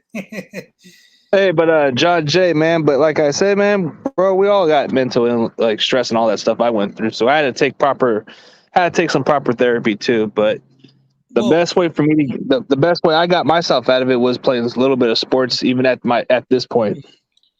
like before I go, give me like 2 more minutes before I go.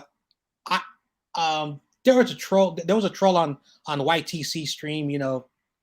Making fun of people who are autistic, and that was kind of stupid. But that's troll. So I don't make fun of anyone if they're dealing with mental stress, dealing with mental illness. I don't make fun of that stuff. I understand because like when I deal with something, I actually have a first glance experience how suck it is, having to deal with that stuff. So when I see someone like they have trouble reading because they're dyslexic or autistic or whatnot, I let them know. Like Travis Berg said his son is autistic. I'm like, oh man, Travis Berg's son is gonna be a king. He's gonna be the top dog.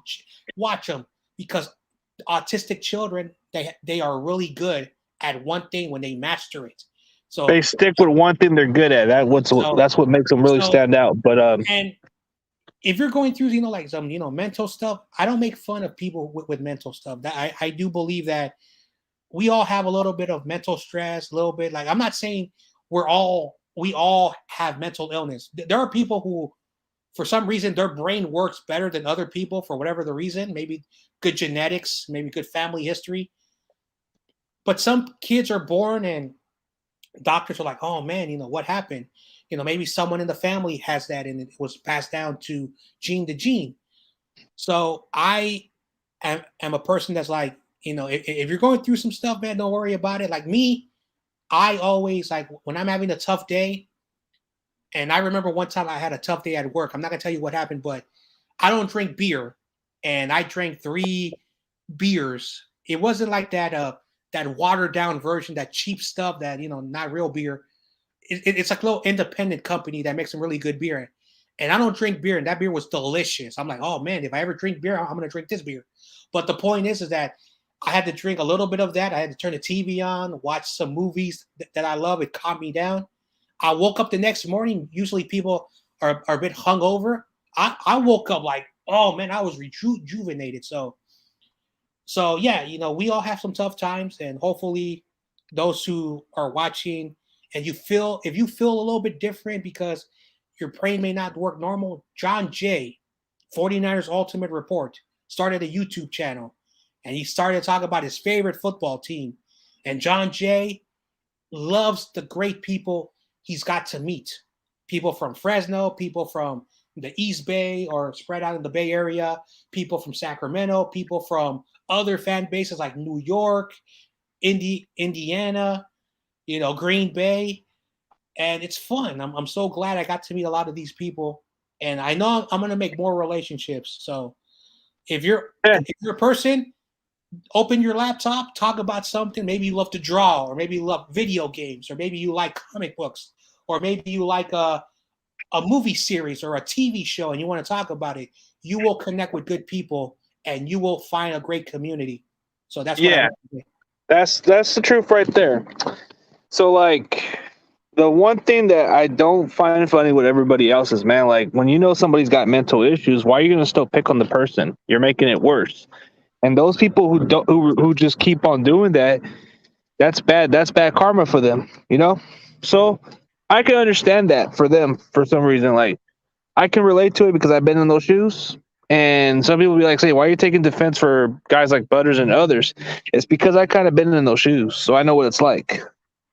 So I'm not the only one that's been there. There's plenty of people like you and John Jay and the rest of the guys. I've had some demons that's kind of defeated me at one point, but I finally came back and found some purpose, found some urgency, found some hope. As soon as you escape from your dark, you'll find hope. You'll shine the bright light, and you'll find greatness or something that's going to help you. YouTube has been like a good purpose for me because I've been able to get away from all the hard times, and it's been helping me for finding a lot of good people like John Jay, Tommy, the rest of the guys. It's been a good way to get away from all the issues. And it's actually got me a lot better as a content creator to elevate a little bit, build a good community. All right, man. You have a good night. I'll see you tomorrow. And go Niners. Yeah, see you tomorrow at the round table. Oh, yeah, for sure. I'm going to give that Sheriff Joe a piece of my mind. Yeah, I'm gonna give AZ a little joke. I'm gonna mess with him for this week. Oh, yeah, I saw his reaction after he lost. Anyway, but I'll see you guys at that round table tomorrow. Oh, Pale's here. Oh, Pale, come on to the stream, buddy. Yeah. Go jump on the link, buddy. All right. Good night, everybody. Right, yeah. Well, Tommy, I've had some demons, bro. It's beaten me over the years. Losing my brother was pretty much the devastating of my time. Then losing my pops was devastating. But going through the hard times and getting messed with a lot, it's kind of like made me a lot stronger as a human being. The purpose of what got me out of trouble was pretty much playing sports and getting a second chance to play something I love a couple years back. It kind of gives you the purpose, you know? I played this game for many years, but I felt like when I came back, I was a little bit out of shape a little bit, but I got back into football shape and I started playing the game a lot better. Started having fun and I started not worrying too much about everything. So that's what's the best feeling about it. Sometimes you just have to find a purpose. And YouTube has been a good platform also. It's kind of elevate me more. So you get to know people like Tommy and Peo and Dave and the rest of you guys. You guys have been like the kind of people I can associate myself with and chit-chat with on a daily. So it's like a lot of people don't understand that, hey, people who have mental health illness, it's not the end of the world. You can always get the proper help. And the people who just keep picking on those people, they should be ashamed of themselves. What if that guy commits suicide? What if that guy what if he does something out of line, bro? Like you don't know what this person's going through. And that's what I don't like about those kind of people. America are better at hockey than Hey, Peo, come on, bro. Peo said he'll be here in a minute. Come on, Tommy, you want to go talk to your boy Peo? Oh, Peo time's in the building. Hey, what's up, Peo? Not much. How's it going, man? Hey, doing good, man. Trying to kill some time out here. I'm at my job chilling.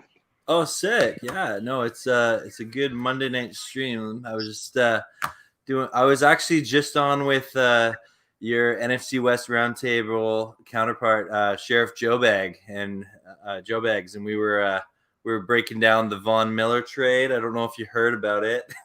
I heard about it. I just seen it like pop on my notifications. I seen it from you guys and other like other news from NFL news. Like I think I seen Sheriff Joe Bag put it out there too. Yeah, no, it's a good day to be a Rams fan. Good day to be a Rams fan. But how many cap space? How much money you got to pay off of that? None. Like 700,000. Damn, bro, 700,000. Yeah, that's a bargain right there. That was part of the trade that the Broncos are paying almost like $9 million of his salary this year. Oh, so that's a bargain right there. $900,000. Wow, Yeah. that's like a rookie contract right there. Damn. Yeah. No, it's At this point, at this point of his career, you're getting somebody who's been there and won the Super Bowl. So that's a good way to get somebody. exactly. Yeah. Yeah. But Uh, are you feeling pretty good about that win over the Bears? It felt pretty good for a minute, but I don't know. We got to play better against Arizona. I think Arizona's going to be a little bit. I don't know if Murray's going to play or not. So Yeah. that's going to be tricky. Then we're going to play you guys pretty soon. So it's like Monday night. the Bears can build confidence, but it might not be the case. So we'll see. Right. Yeah, I'm looking forward to that Monday night game with the Niners. Rams and Niners. That's Prime time. And it's going to be at Levi's, huh? Yeah, but you guys have had our number the past 2 years, so Rams gotta show up and ball out. I guess it won't matter how we play against you guys, but it has to see how the Rams they got to play better football against us this time. So yep. Well, we don't have Goff this time, so I think that might help. What Stafford, we played against him before, so we know what he was like in Detroit. So maybe we'll see a better version of what Stafford should be. Well, now Stafford has a defensive run game, capable wide receivers, and a coaching staff that knows how to get his receivers open. Yeah, he would have been, if that was the case, he would have been stuck with a guy that was talking about eating kneecaps. At least he got away from that. Yeah, no kidding. Yeah. I don't know about but I guess Tommy Huxley had a joke about your boy Joe. Oh, I don't know what Sheriff Joe actually does for a job, but I feel like it's not at Walmart. I mean, I'm pretty sure he does a good job. I mean, not everybody knows. I mean, I do security work, so it's technically kind of like a sheriff job. Oh, man, that's something I've learned about this YouTube thing, man. Like, what started off as this fun little hobby thing that I do quickly turned into like this part-time job outside of my other job. And like when my friends and family, like they think it's like me literally just uploading a video here and there, where it's like, no, like you're tracking a whole team and you're kind of reporting on everything that they do. And yeah, it's a lot of work, but it's a ton of fun. Yeah, it is. Like, at first it was just more like a fun hobby for a little bit. And there was times and places where I had thoughts of maybe deleting the channel because of the way a lot of stuff was going on. But a lot of people kept supporting me. A lot of people kept encouraging me to stick around with it. And I kept just going with the flow. That's cool, man. And I started stepping away from a different community because that community was the only reason why I wanted to leave. Yeah. But I started changing my ways and I started changing the name and I started becoming more of a serious content creator and started doing something that I usually do on a daily, which I like reporting news but sometimes I like to mix it up a little bit. Yeah. Most times I'll do Niners content, but sometimes I like to at least see what all 32 teams got in mind. Yeah. Well, and I was about to get my reaction on the Von Miller trade, but it was too late, bro. I'm not gonna do it right now. Oh yeah, that's fair. Yeah. Probably my favorite storyline from yesterday outside of the Rams is Mike White. The Jets. Oh yeah, Mike White. Like how stoked are you that we get to watch him on Thursday Night Football? Just because, give me more Mike White because he looked better than Zach Wilson ever did. Mike White, man, I never knew who that was until that game against the Bengals. Yep, throws for over 400. Oh man. Damn, and he was drafted by the Dallas Cowboys, right? Yeah. I looked him up. I think he was a 6th-round pick. Damn. Something like that, yeah. Yeah. So they kept him over Cooper. They kept Cooper Rush over him. Damn, what a blow! He could have been a really good backup quarterback. Yeah, well, the thing is, because that was his first start ever, and he throws for 400 yards. Where it's like, kudos to him. Where it's like, okay, he finally gets his shot to do something, and he crushed it. Yeah, the question is are they're gonna still go with Zach Wilson anyways? They're just having somebody who's serviceable. But I think at this point, this is like a tricky part about these quarterbacks. like some people may say, oh, it's a quarterback controversy because this guy's playing better. I don't know about that. It could be the same with all quarterbacks. Like, all it matters is having a good backup quarterback who can step in and play like a starter. Well, and that's the thing. One of the things I love about football is like when you get to the field, it doesn't matter what round you were drafted in. Like it matters how you play right then, right there, right now. And we saw that with Mike White. And I do believe he is getting the start on Thursday because I don't think Zach Wilson's healthy enough yet. So they're going to play it safe. They're going to play it safe with Wilson. Yeah, we get to see a little more Mike White, which I'm okay with. And then you look at it. It doesn't matter which round you go to. I mean, Elijah Mitchell came into the 6th round. Yeah, this guy's becoming our starter before our eyes. Who would have thought this guy would have been our starter? Exactly. I thought maybe he'd be like our 3rd running back at best. Yeah. No, because I actually had him projected behind Trey Sermon a little bit. Like I had him projected behind. Because Mostert and Sermon, that would have made the most sense to have it on your backfield. Yeah. Nope, I didn't see that. All I saw from him was during training camp was his explosiveness and his cutback, but we only saw limited during training camp. And he only played 1 preseason game, so I'm like thinking, okay, I want to see what this guy can do. And he's kind of surprised me a lot. Yeah. And then the interesting part about this offseason during this season, is Diamado Lenore is actually outplaying the other cornerback we just drafted in the 3rd round. and guess who gave me a $5 super chat? Was it Tommy? No, guess who gave me a $5 super chat about Diamado Lenore when I mentioned it? His sister. No way, really? Yeah, she went on my. I guess she liked how I praised her brother a lot about it. And then she gave me a $5 generous or something like that. Hey, she comes every now and then. That's sweet, man. I never knew who that was until she kind of came on my channel and she said, "Oh, I appreciate you supporting my brother, all that." And then I guess she goes under the name Kamisha Monica or something. That's really cool, CG. Oh man. Oh. I guess she's one of those fans, but she doesn't really follow sports like everybody else. But she supports her brother. Yeah, no, and that's what you gotta do. That's really cool. Huh. What about who did the Niners play this week?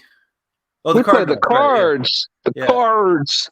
Hey, but I seen your video the other time when you were talking about when you went to the store, you saw nothing but Seattle stuff over there. Oh, yeah, no, that was so that's a place in Canada called Canada's Wonderland, and they have this big sports store. And I'm like, oh, maybe they have a Rams jersey. There's a lot of hype around the Rams. Okay, or at least a shirt or something. I go in there. It's all Niners, Steelers, Seahawks, Patriots, Bills, and I'm like, not a single Rams gear in there at all. But where I live, the Rams aren't that popular.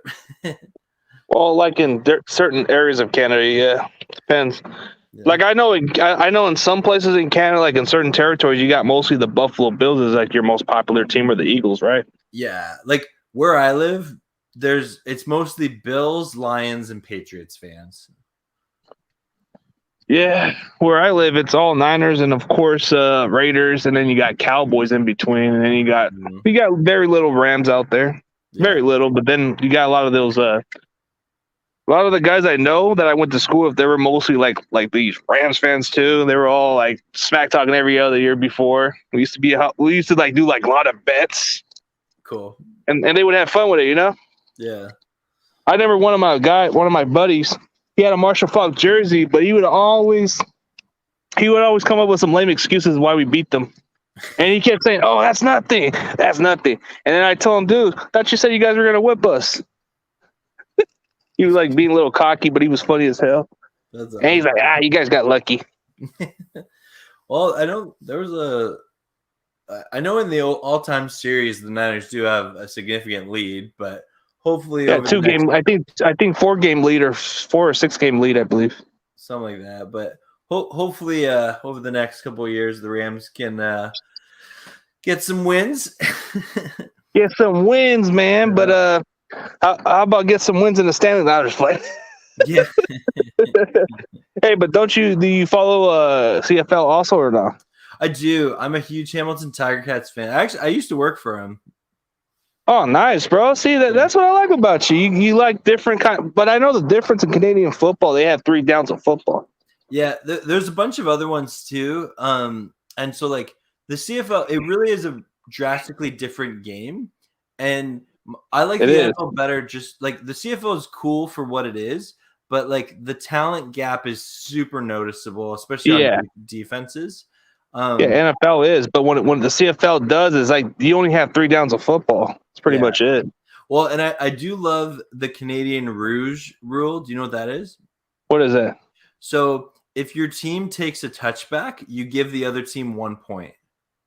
Oh wow! See, that's what it should be like. But okay. Yeah, no, it's a rule that I really like because then it's like it discourages a touchback, right? Yeah, it should. But NFL doesn't allow that, so it's like, Yeah. hey, I'll be right back quickly. I got to do a quick up round check, and then I'll be right back, man. Keep you company. All right, cool. Yeah, just give me about a minute or so. I'm gonna go check out something quick, and I'll be in a minute. All right. All right. So I'm gonna take over CG Ruthless Sports' stream here. I don't know if anyone's watching. It's kind of cool. I've never gotten to take over another YouTuber stream. I'm just gonna talk about the Rams, and they're really good. They are 7-1. The Rams traded for Von Miller. If you haven't heard, we traded for Matthew Stafford back in January. Good times, good times. I have no clue if anyone's watching right now. Yeah, my name is Pale Time. Good times, good times. If you want to, there's 2 people watching according to this. I'm probably one of them though, so there's 1 person watching. If you want to subscribe to my channel, that'd be cool. I'm at like 900 subs, almost to 1,000. That'd be pretty cool. But if you don't want it because I'm a Rams fan, I respect that. CG's probably in security right now. Oh, hey, yeah, I'm back. No, I was gone for a quick second. Oh yeah, no, I know. I was just telling everyone how awesome the Rams were. Yeah, well, who needs first round? Yeah. Yeah. No. Yeah, I pull a Sheriff Joe bag. First round picks are for suckers. Yeah, they are. Including apparently second and thirds too. Oh, Corey's here. What's up, Corey? Hello. How's it going, Corey? How you doing? Good. We got a great buddy from the great up north with the Rams here, buddy. Hey, old time. And we got the buddy Corey from Richmond. Richmond. Yeah.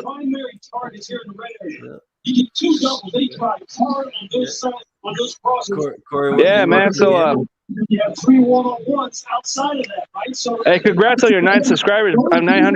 You'll get to 1K maybe by the next week or so. Thanks, man. I'm hoping. Yeah, the past couple of weeks the channel's really taken off, which is pretty cool. That's all it takes. It just takes a couple videos here and there, but maybe in the coming weeks when it comes to you guys playing against each other, I'll go on your channel. Yeah, man. I'm hoping like that Niners week. I want to do so many collabs with like all the Niners YouTubers. Yeah, I'm open. I'm open to go on your channel. Yeah, man. Yeah, I was on with Niners Sickness earlier today on his channel. That was a lot of fun. Yeah, definitely, I'll have you on. Yeah, I've been having a super busy week, so I've been having a lot of other YouTubers reaching out to me. So I had a bigger guest. like the week like this week. You know, I had this big guest from the Sports Fairy guy. He was a big guest. Cool. I don't know. You ever heard of him? Not until like you mentioned him, but that's the sport Josh, that Bears fan. Yeah, he's a big guest. Yeah. No, I checked out his channel. He's a cool dude. He's funny. He says, "Da Bears." Yeah. Like when he says, "Da Sports Fairy." That guy's kind of funny. Him and that Cowboys fan is cool. CG. I gotta head out. It's close to 11 here, and I gotta work tomorrow morning. But thanks for having me on for a bit. Yeah, no problem, bro. Anytime, whenever you get a chance, man, just hop on in. For sure. Peace out, CG. See you, Corey. Have a good night. All right, you too. Have a good one. Hey, we got a Rams fan over here. I think this is the one. I think that I guess he's a Rams fan. Daniel Barry. Yo, Rams got Von Miller. Let's go. Woo. What? Yeah, I guess they got Von Miller, Oh bro. boy, Kansas City No, and but the Giants you know what fighting. I like their approach. You know, I'm not gonna lie, but I mean, some other most of those non-Rams fans they always been saying, oh, they're gonna eventually run out of cap space. I don't know, dude. They still have been able to maneuver, bro. I don't know why. Yep. They go from Marcus Peters. They go from Marcus Peters to Jalen Ramsey, and they're still ain't broke. That's what makes it, yeah. Yeah, KC CG, and the should we Giants are sell at the tied. trade deadline? Yeah. Hey, guess what? Your buddy said, what's up to you? What's up? Who's this? Roberto? Roberto. Yeah, Young Creeper 915. Yeah. He's the creeper. He's like creeper like Freddy Cougar creeper. It was good having Pale for a little bit. Yeah. He's a good dude. I mean, Giants and not Kansas part City tied. CG. Yeah, he's a good. What? The Kansas City and the Giants are tied. 17-17. Wow. 17 to 17? Yep. Oh man, if the Giants beat them, wow, that's a momentum right there. Yep. Hey, dude, that's all it takes is one win. And look at the Giants; they're finally on a roll now. They beat the Saints, right? Yeah, I believe so. Yeah. Yeah, they beat the Saints, and they're on a roll right now. Yeah, it's pretty crazy how it's going to I know turn out to what's his be. name right now. I said, oh. Are the Chiefs really on? I guess the Super Bowl hangover is for real, bro. They're just not. Like, as soon as you lose the Super Bowl, you're not the same. But then you look at the Rams, they did went to the Super Bowl a couple years back, and they're still making moves, and they're still staying competitive. I know we're trying to hope at some point that they run out of Elmos and try to, like, rebuild at some point, but it's not the case with the Rams. Yeah, that is Mr. YTC's team. Yep. Yep.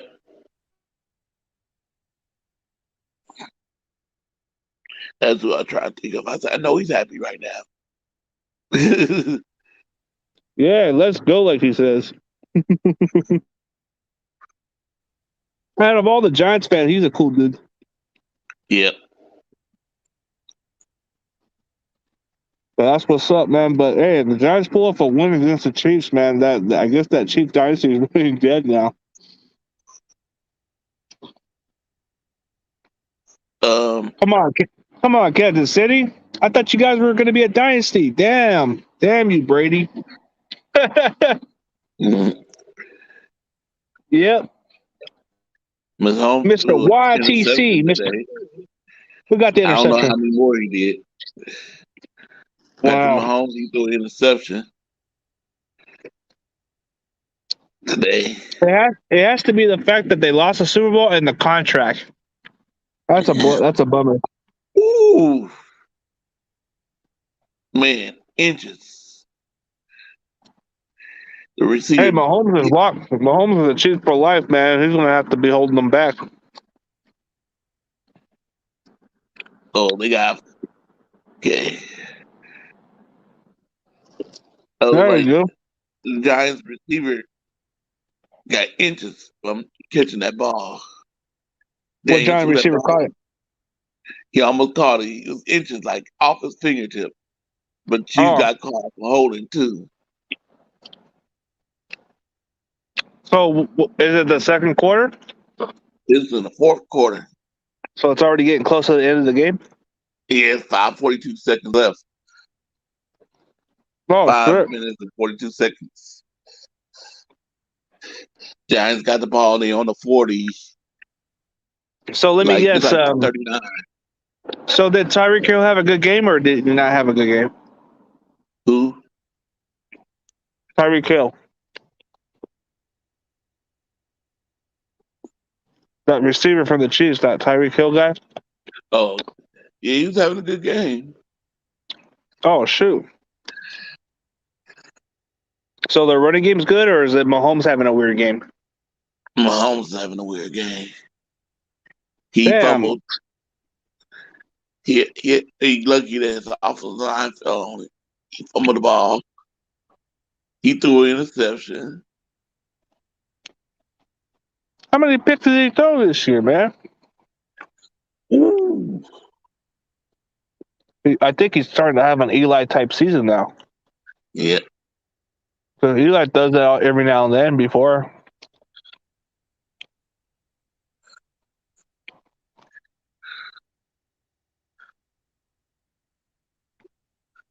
I'm just wondering what's going on with the entire. Man, the Chiefs are just not exactly what they are this year. And they in Kansas City. Are we speaking too soon? Are we speaking too soon for the Chiefs or no? I know I know it's just beginning. I know it's like almost midway to the season, but are we speaking too soon for the Chiefs?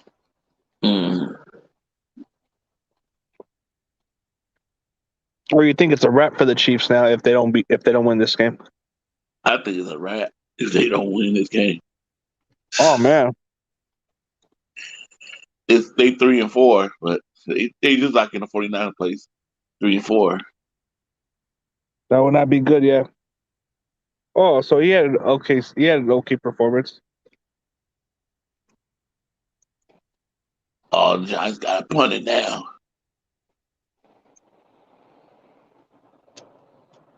So what's going on? The Chiefs are punting it? Giants are punting. Oh, I got a good feeling the Chiefs are going to win if they get the ball one last time. Yep. Watch Mahomes get it together and they're going to win. Oh, the referee threw the flag out. Somebody must went out of bounds and came back in and touched the ball. Oh, the Chiefs player? Damn. Referee got his head off. He threw a flag. God. Illegal touch. On the player. Yep. Can't touch it. You got to be the last. You can't be touching it, or if you're the first to touch, they're going to call it a penalty. Yeah.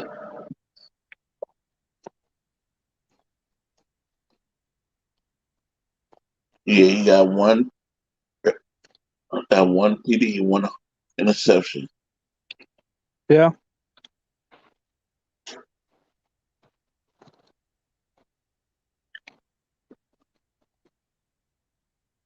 One interception. I was watching 49er Mining Show today. Who you interviewed today? Yeah, 49er Faithful 365. Oh, Niner Nick on the one from Nothing But Niners, right? Yeah. Was there a lot of people watching? Yeah. So I'm pretty sure you got some good. Was on there, Pioneer, in the comments section. Oh wow. Okay. He didn't pronounce He his had name. He had him as a guest. I'm supposed to get Mike on the show soon, but he got back to me a little bit. Mike said he'll let me. Like Mike did respond to me, but he said we can figure out something down the road.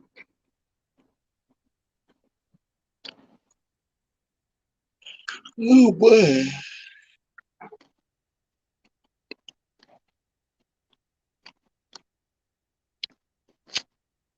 So the stream over or no? No, they in commercial now. No, I'm talking about Bashar's stream. Oh yeah, it's over. Oh, it's over? Yeah. He started about what time was that? 5 something. Oh. Was it 6 o'clock? It was 6 o'clock. Yeah, it was 6 o'clock. Oh, that's good, man. He interviewed a big time deal. Yeah, because I saw your show and I saw his. I'm like, oh man, I got 49 Mining. Then I got CG over here. Who do I go to? One or the other. I can understand. I can understand if you want to check out mine because he's interviewing Nothing But Niners. That's a big deal. Yeah. Sometimes I just get bored, so I just. Yeah, my job's very flexible. So I went over there and checked them out.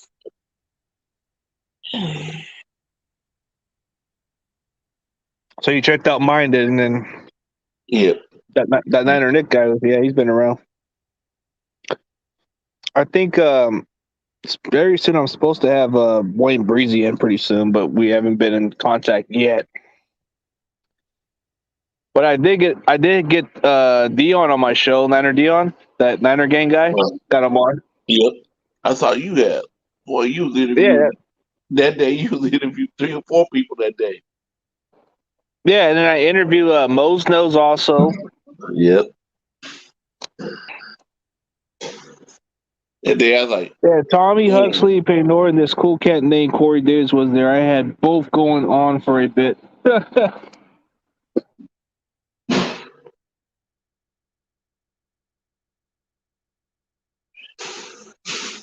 I thought you had him, Dion, and you had somebody. Who else? I think you had somebody for the Bears. And that 3 people for the Bears, right? What, 3 content creators that were on my channel that day?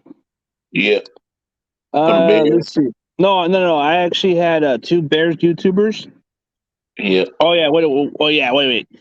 On that other day, I had that guy from the Sports Ferry who's a Bears fan that was on my show. Yeah. I got him, and then I got Butters, who was just a regular content creator for his own channel, but mostly does a little bit of everything, but he's a Bears fan. Yeah. Then I got Niner Gang, and then I got the other guy, what's his name, Mal Gooley or whatever. Mal Gooley was on my other he's another guy I got on my show. The same guy that was on Jay and the Bay show also. Yep. Yeah, I guess me and Jay and the Bay got him at the same day actually, except I got him a little earlier. Yeah, he just inboxed me and told me good game. So Jay and the Bay interviewed another Bears YouTuber. I think his name's APW Sports or something. Yeah. Seems like a nice dude. Just before the game. Yeah. But I guess me and Jay and the Bay interviewed the same guy, Mal Gooley. Yeah. That guy's funny. He kind of has a good sense of funny humor. He was trying to be nice to that. You can see that he was that an interception? This happened? I guess. I don't know. But I guess Mal Gooley was trying to be nice to that other homer of his fan base. He keeps telling him that guy's an 85er that he can't stand. Yeah. I think he doesn't like that Damien guy. Yeah, he said, he tries to be nice to him, but he said, I time him out. He said, because I'm on your show. He said, when you come on mine, I'll be cussing him out. You ever seen him do that? You ever seen him time him out before? No. A lot of those, I guess some of those people don't like him. I don't know why. I mean, I get that he has his own ways of opinions, but damn. I always see him come on Jay and the Bay and other YouTubers, but not mine. But I think he only came on there because I had that guy on the show. Yeah. But you can tell that he loved to talk. Yeah. A lot of these Bears fans are funny, man. He was before you can even answer the question, he answered the question before you could ask. Ask what? Like, I mean, he was looking in the comments and before you could pop it up, he was like, oh, let me answer this question right here. Yeah, he was funny on that one. Oh, let me answer that question because everybody was popping in quickly. I think there was like 12 or 16 people on the comment section or on the people watching. And he said, oh, I'm going to answer that question. And then he kept back. And then I guess Damien kept giving him some dumb questions too. The other guy that he keeps calling as an 85er. Yeah. He says, no, we're not going to do that. No, we're not going to do that. He says, no, we're not going to do that, dude. He says, why would we do that?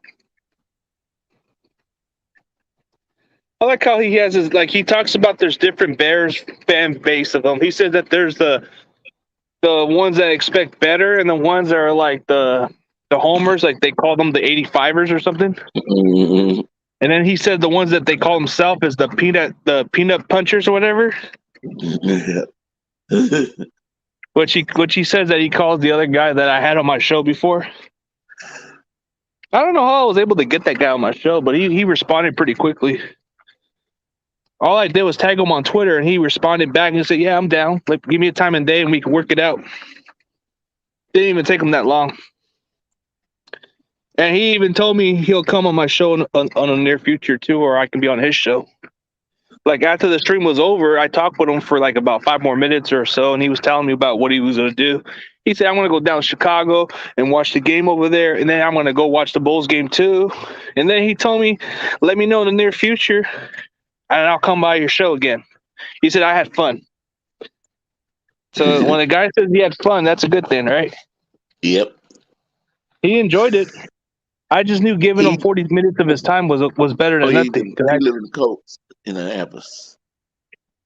Oh no, this guy lives in Texas, but he took a flight. He took a flight to Chicago because he watches his team out there. Somewhere down, what is it? Somewhere down Texas, which is Cowboys country, where he's from. Yeah, remember how he said that if Bears weren't the team, he would still not be a Cowboys fan. He said. Oh yeah, that's true. Remember he said that? Yeah. Somebody asked him that question, and he said, "Nah, I would never be a Cowboys fan." He says I would either be between those other teams, but he says I would never. Yeah, he's a good dude. He knows his stuff too, so he's cool. I definitely would suggest other YouTubers like Jay and the Bay to get him on the show also. He's a good dude. Or either that Cowboys fan, Sean, whatever, I'll probably get him down the road. Pretty sure they both sound like good people. But they got over 100,000 subscribers together. That's kind of amazing that their content is pretty big, right? Yeah.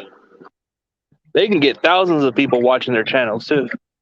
I think they get about 500 people watching their channels when they do their live streams or play-by-play or something. Can you believe that?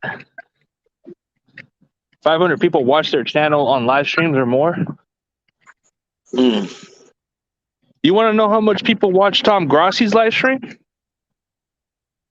4,000 people, bro. 4,000. Like, okay, not once I've ever like checked out Tom Grossi's channel, but when I saw him do a live stream, dude, he has like about 4 or almost 5,000 people watching his channel, dude. It's insane. Can you believe that? Yeah. He's a good YouTuber. I guess people like how he does it. Even if you're not a Packers fan, people still watch him because he's got good, entertaining content. But he did answer me. Yeah. Did you watch it?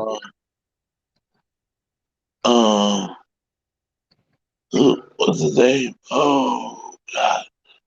But he had where Steve Young and Al Smith was arguing over who should be the starter quarterback for the 49ers. Oh, they were, huh? I guess so.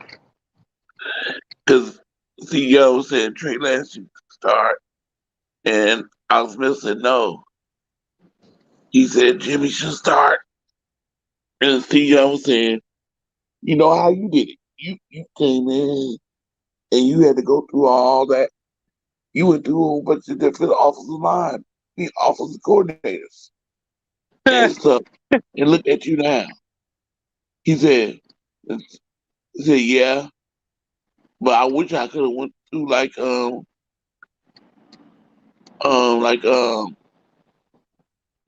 Aaron Rodgers and he started naming Aaron Rodgers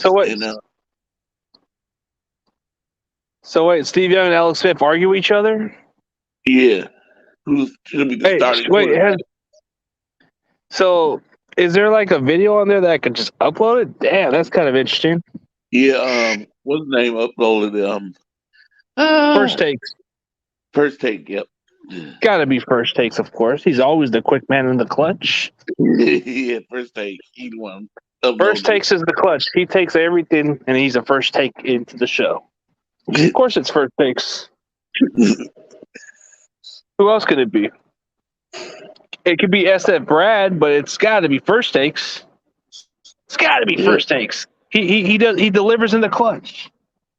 When you need current 49ers content news and that needs to post up right now, you go to First Takes or you go to SF Niners Brad, whatever his name is. Those are your content creators, huh? Yeah. Those are the ones you get consistently.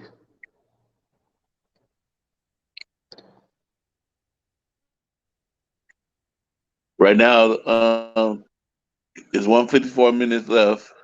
1 minute and 54, and Kansas City's on a 10-yard line. See, that's the problem right there. Rumble's got like 230 people watching, and there's Don Burr. God. Yeah. You check out Rumble every now and then or no? Nah, I hardly check him out. Have you ever seen him before or no? Yeah, I've seen him. It's just I don't like it. I don't know, he don't like, how y'all do, y'all look in your chats and you say, hey, what's up? And all this stuff. He don't look at his chats. He might don't look even at them, but bother. he don't respond. He looks at his super chats mostly. Uh-huh. Yeah, that's Like all I the said, problem. happy birthday to him. He didn't, acknowledge nothing. And you're like saying, screw them. Yep. He could have set up a super chat say happy. You could have went into his you could have called in on one of his shows and then tell him it's your birthday, and then he probably would have sent you a happy birthday song. Niners. Yeah. Would you have liked him? What? I just don't like that. Oh, you don't like Rombo? Okay, he's just not that interesting. Like he's not like he seems like it, but I think he's just a businessman, so he's always doing what's best for himself, I guess. Yeah. Can't blame the guy if he's got 200 plus people watching this channel. If you've been having this channel for many years, you're doing something right. Yeah. I first used to watch him, and I like when people acknowledge you. Yeah, the one thing I hate about certain YouTubers, as soon as they get big, they start not to acknowledge their people or their followers as much. They start to act like they're a big deal.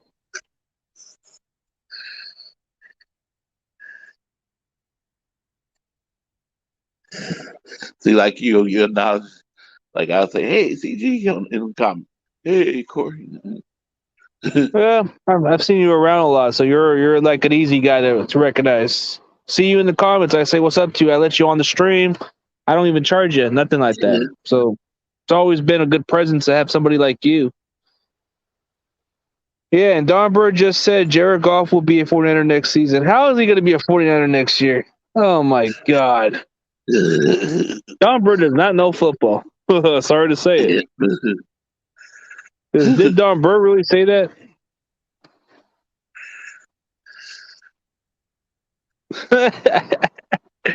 Hey, but what is Rommel going to do, man? Rommel does not even acknowledge all of his trolls. Sometimes he'll even say what's up to Don Burr if he has to.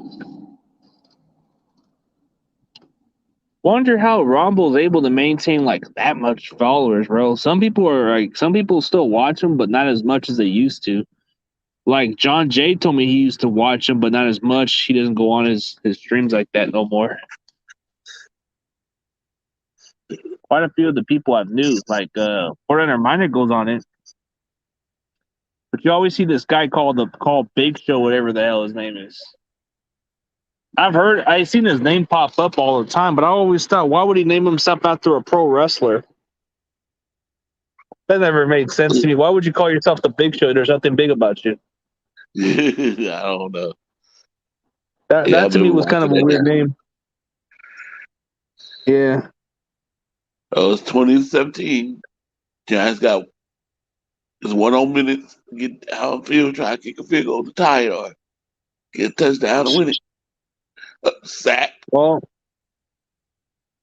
so what's going on? The Giants are going to party they're not going to party get it, dude. They got to get in field goal range to make it go into overtime. I don't think it's going to happen. Yeah, 44 seconds.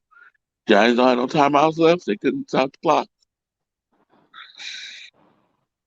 They gotta start moving the ball quickly if they want to have a Yeah. chance. They gotta. So the Giants are at good field position, or they lost a yard. He lost. Took a sack and then plop, arms still running. I said Giants don't have no timeout, I guess. See, yep, that's the thing with Rumble. He has his faithfuls. See, I need to get some of those kind of faithfuls, those kind of fans to show up, man. But Rumble's been there for so many years. That's a different story. Rumble's had his channel for like so many years. It's kind of understandable why he's got 200 people watching because people still acknowledge him.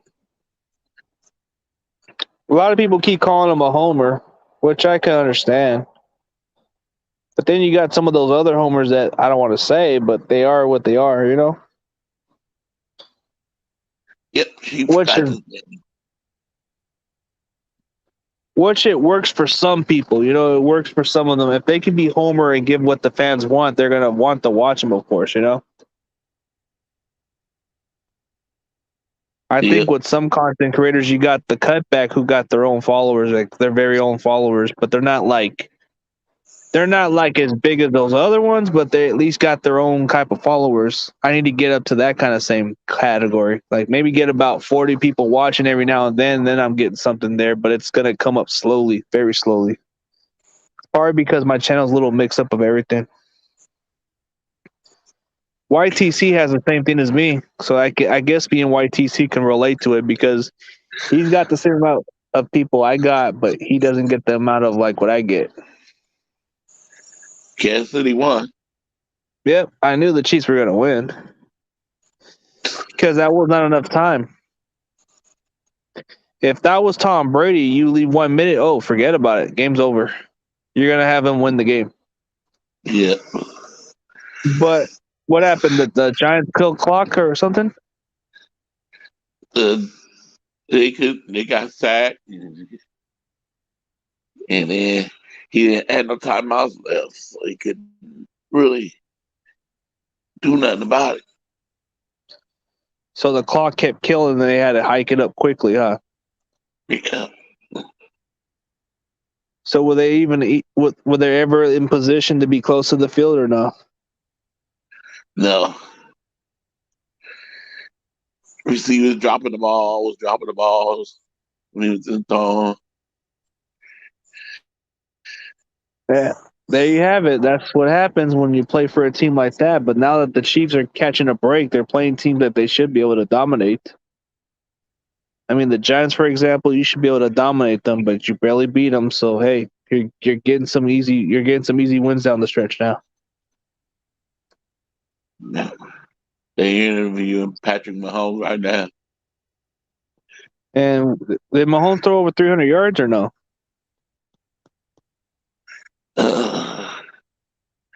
No, 275. Close. 275 and one touchdown? Oh, okay. Yeah. So he didn't have much. He didn't have a spectacular performance. He just had an okay game.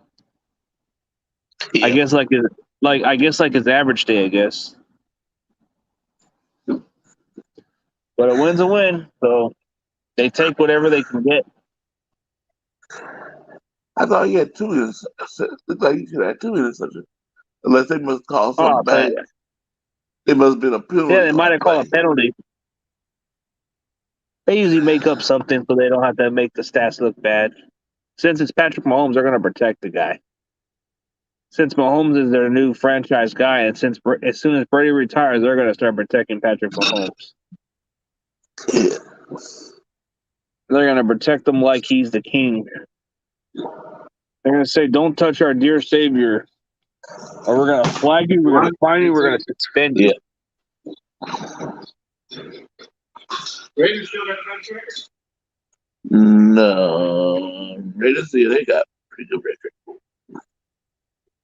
So the Chiefs have won. So they're 4-4? Yep. So they're in good position to maybe push it back in. And so the Broncos, they're on a bye week, right? The Broncos lost yesterday. No, they won yesterday. Oh, they lost yesterday, huh? No, they won. Who they beat? Where's my schedule thing? Where's my pickups? Oh, Washington. Yeah. They beat Washington well. Yeah. Now they're back on track with a 4-3 or 4-4. Yep, and they just traded Von Miller to the Rams. Well, they knew that their future wasn't getting anywhere with keeping a certain player.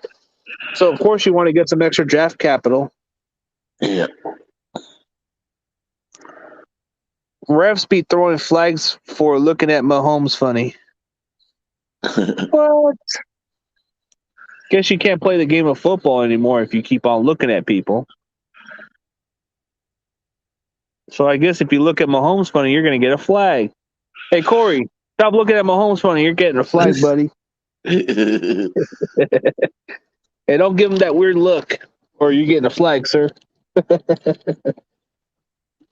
Oh, man, that's a flag.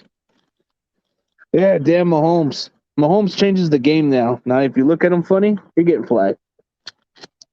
Just like Roger, you touch him, ooh, you slam him, and you get ejected. Man, this game is whack with rules.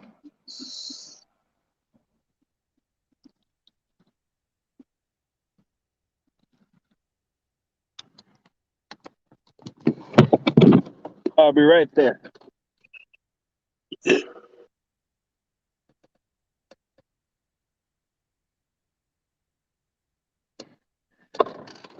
All right.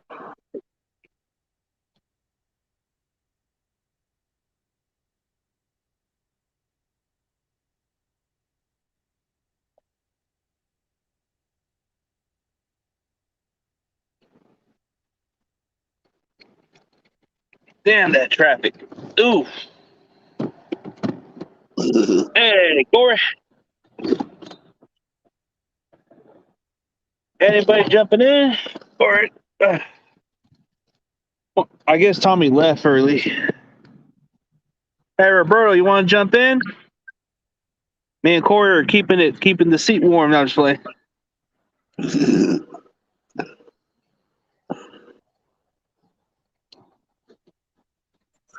Hey, he's asking me a question, buddy. He said, "Hey, Corey, what do you think our chances are against the Red Chickens?" Red Chickens, we got a lot of chance. Let's see, is Kyler Murray gonna play or not? That's the interesting question. There's been talks that he may not play, and there's a very little chance he will play, but not at 100%. I think he's gonna play. I think he'll play because I've been told by a lot of these Arizona fans that he's gonna play. And I don't know. We'll see. One or the other. Well, he ain't gonna be able. He is mobile. He won't move, so that's a good sign. He won't move as much because if he moves a lot, it's going to hurt his leg more. So he's probably going to have to throw the ball. And for the Arizona Cardinals, they're going to take that chance with him with that sprained ankle. So they're probably going to have to play it smart with him. But if they're in okay position, I'm pretty sure they'd rather have Kyler play at this point because they don't want to have the Rams catch up to them. So they're going to do whatever they can to get a lead, you know? Yeah. But I got a good feeling that the Cardinals may be on a losing streak now since this loss to the Packers may hurt them a little bit. Well, all we gotta do is keep pressure on Kyler Murray. But we can't make them run. We can't make that guy run. Because if we do that, it's going to be a problem. Yep. But I guess he hasn't been running much like he used to. Well, hopefully, if D4 come back and be strong and do what he supposed to do. Yeah, come on, D. We need you to show up, D. Come on, D. And I can't say his name. Azir. Al-Sha'ir, and then I guess Trey Greenlaw may return. Yeah. Greenlaw got surgery, so he should be good coming up soon. So we get 3 to 4 weeks with another player, Maurice Hurst Jr., who should be back pretty soon, but not in this game. They say 49 faithful. He think Isaiah is better than Greenlaw. Who, Nick? Yeah. Oh, well, the way it's going, but we didn't see much out of Greenlaw in this season, so I don't know. Greenlaw did play good. Yeah, he got hurt. He had an Yeah, he interception. played. He got the pick 6. Yeah. So I don't know. I mean, Alshire is playing good football. He's playing at a high level. He's been tackling consistently. He's been physical. He's been a huge difference too. So it's 50-50, but I do like what I see out of Alshire. But if they like Alshire over Greenlaw, maybe you might want to trade Greenlaw or just keep him, whatever works. But you want to get some more draft capitals and build around. We always tend to find some good late round gems anyways, right? Yep. Doesn't matter what linebackers we get, dude. We can get undrafted guys that make them look like studs out there, too. Look at Alshire. We got him undrafted, right? Nobody drafted this kid.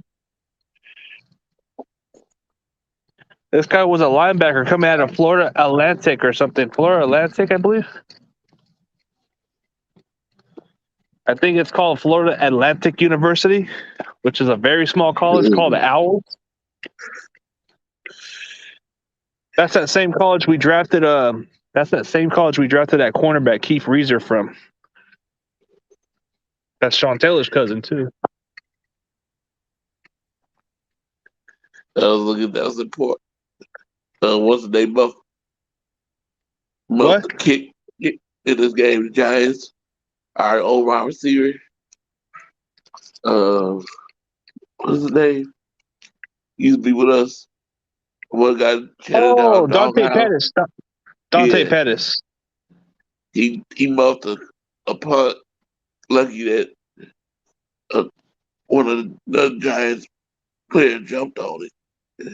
So that's why we never had him here. But he usually doesn't ever muff a punt. But did he play good? No. Did he have 1 or 2 catches, or that's it? Well, I haven't seen. I've been up and down, so I didn't get to see. But I just saw that one play. He muffed the punt. Good God, same old guy. They put the camera on him like, same old guy. That's I guess. I'll see if I get Kyle Williams on my show. I'm supposed to get some talks with him pretty soon. How would you feel if I got him on my show, Kyle Williams? That'd be cool. You guys, so why are you fumble that ball? Why you muffed it? I want to see. I'm trying to get anybody. I don't really care who it is, as long as I get somebody that helps me. Yeah. I got Mike Rump on the show, and he had an okay career in the NFL. Yeah. I heard that. Speaking of him, I heard he got arrested for a lot of tickets he didn't pay fine for. Damn, bro. But then again, he's just who he is. But he got bailed out, so he's good. So I guess he got pulled over for, and then I guess he had to pay a hefty fine of all these parking tickets that he didn't pay fines on. So I guess he had to pay them off, and then he got bailed out. I didn't even know about that part.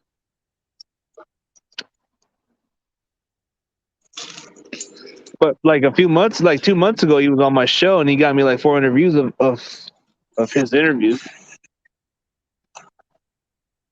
Now that guy was interesting to interview, right? Yeah.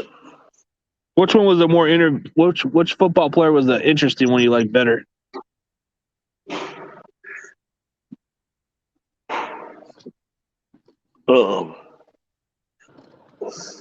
Number 50. Derek Smith. What's his name? Derek Smith. Yeah. What about that Keith Lewis guy? Wasn't he kind of funny? Yeah.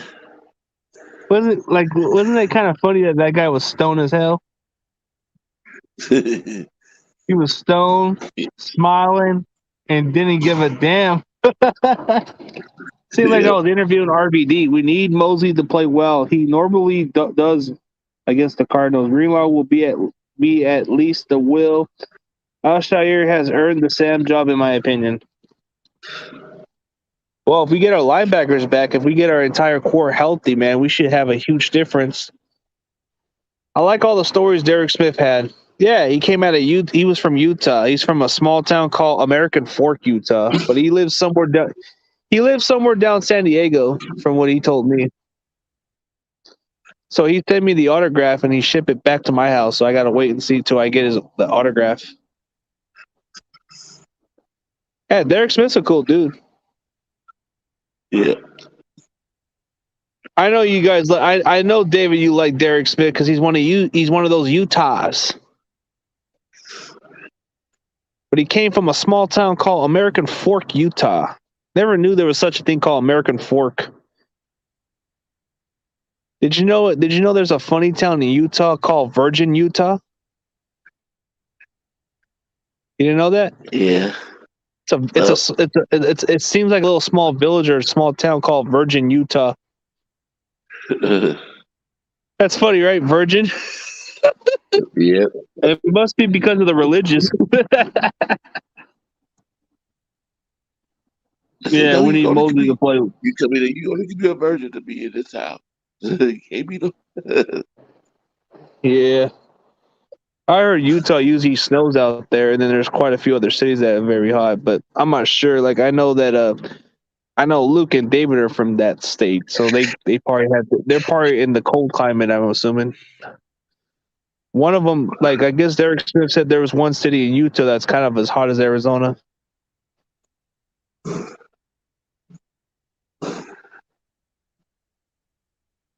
Man, we passed on guys like freaking Jalen Johnson, who we should have drafted a while back, and we could have got him as our starter there. And he played at a good college. I like the stories Derek Smith had. Maybe I'll draft another. Maybe I'll interview another. Maybe I'll interview another guy from Utah if I could. They seem like they got good stories out there. Or what about Julian Peterson? That guy had some good stories. Yep. Oh yeah, American Fork is 12 miles south of BYU. Okay, because that's where he was from. I never knew that was such a town. I never knew that was a name, but I guess they call it American Fork out there. I was just telling my brother, I was having my birthday dinner there. And what do you say? I asked him, I told me and one of his church ladies got in an argument over T.O.'s running down to the Star. So he ran to that Star, huh? On Dollar Star. Yeah, so me and the lady got in an argument about it. Why did you think T.O. ran to the Star? He ran to the Star to make a statement. Yeah. When I see what T.O. said, I was looking at his lips. He said, "Thank you, Jesus." Put the ball out like this and "Thank you, Jesus." And I said, he ran it. And where do you see? Where can you look at the sky in Dallas? In that stadium. Well, and moved that. Yeah, when T.O. did something like that, that had a huge statement right there that he was trying to make a name for himself, and then he stood by that Star. But I never thought in some ways he would end up playing for that team. Yeah. Not in my mind. He only played like 3. I think he only played 3 years over there. That was it. He didn't play too long. He played 2 years with the Eagles, played 3 years with the Cowboys, and then he played 1 year with the Bills and Bengals, and that was it. If you look at the rest of his career, he played with the Niners from 1996 to 2003.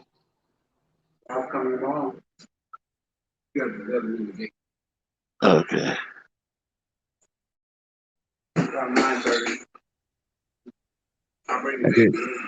You're good? Yeah. You're good or not? Yeah. Yeah. I was listening to my brother talk. You're what? My brother was talking to me, telling we have people come over to fix our house and stuff.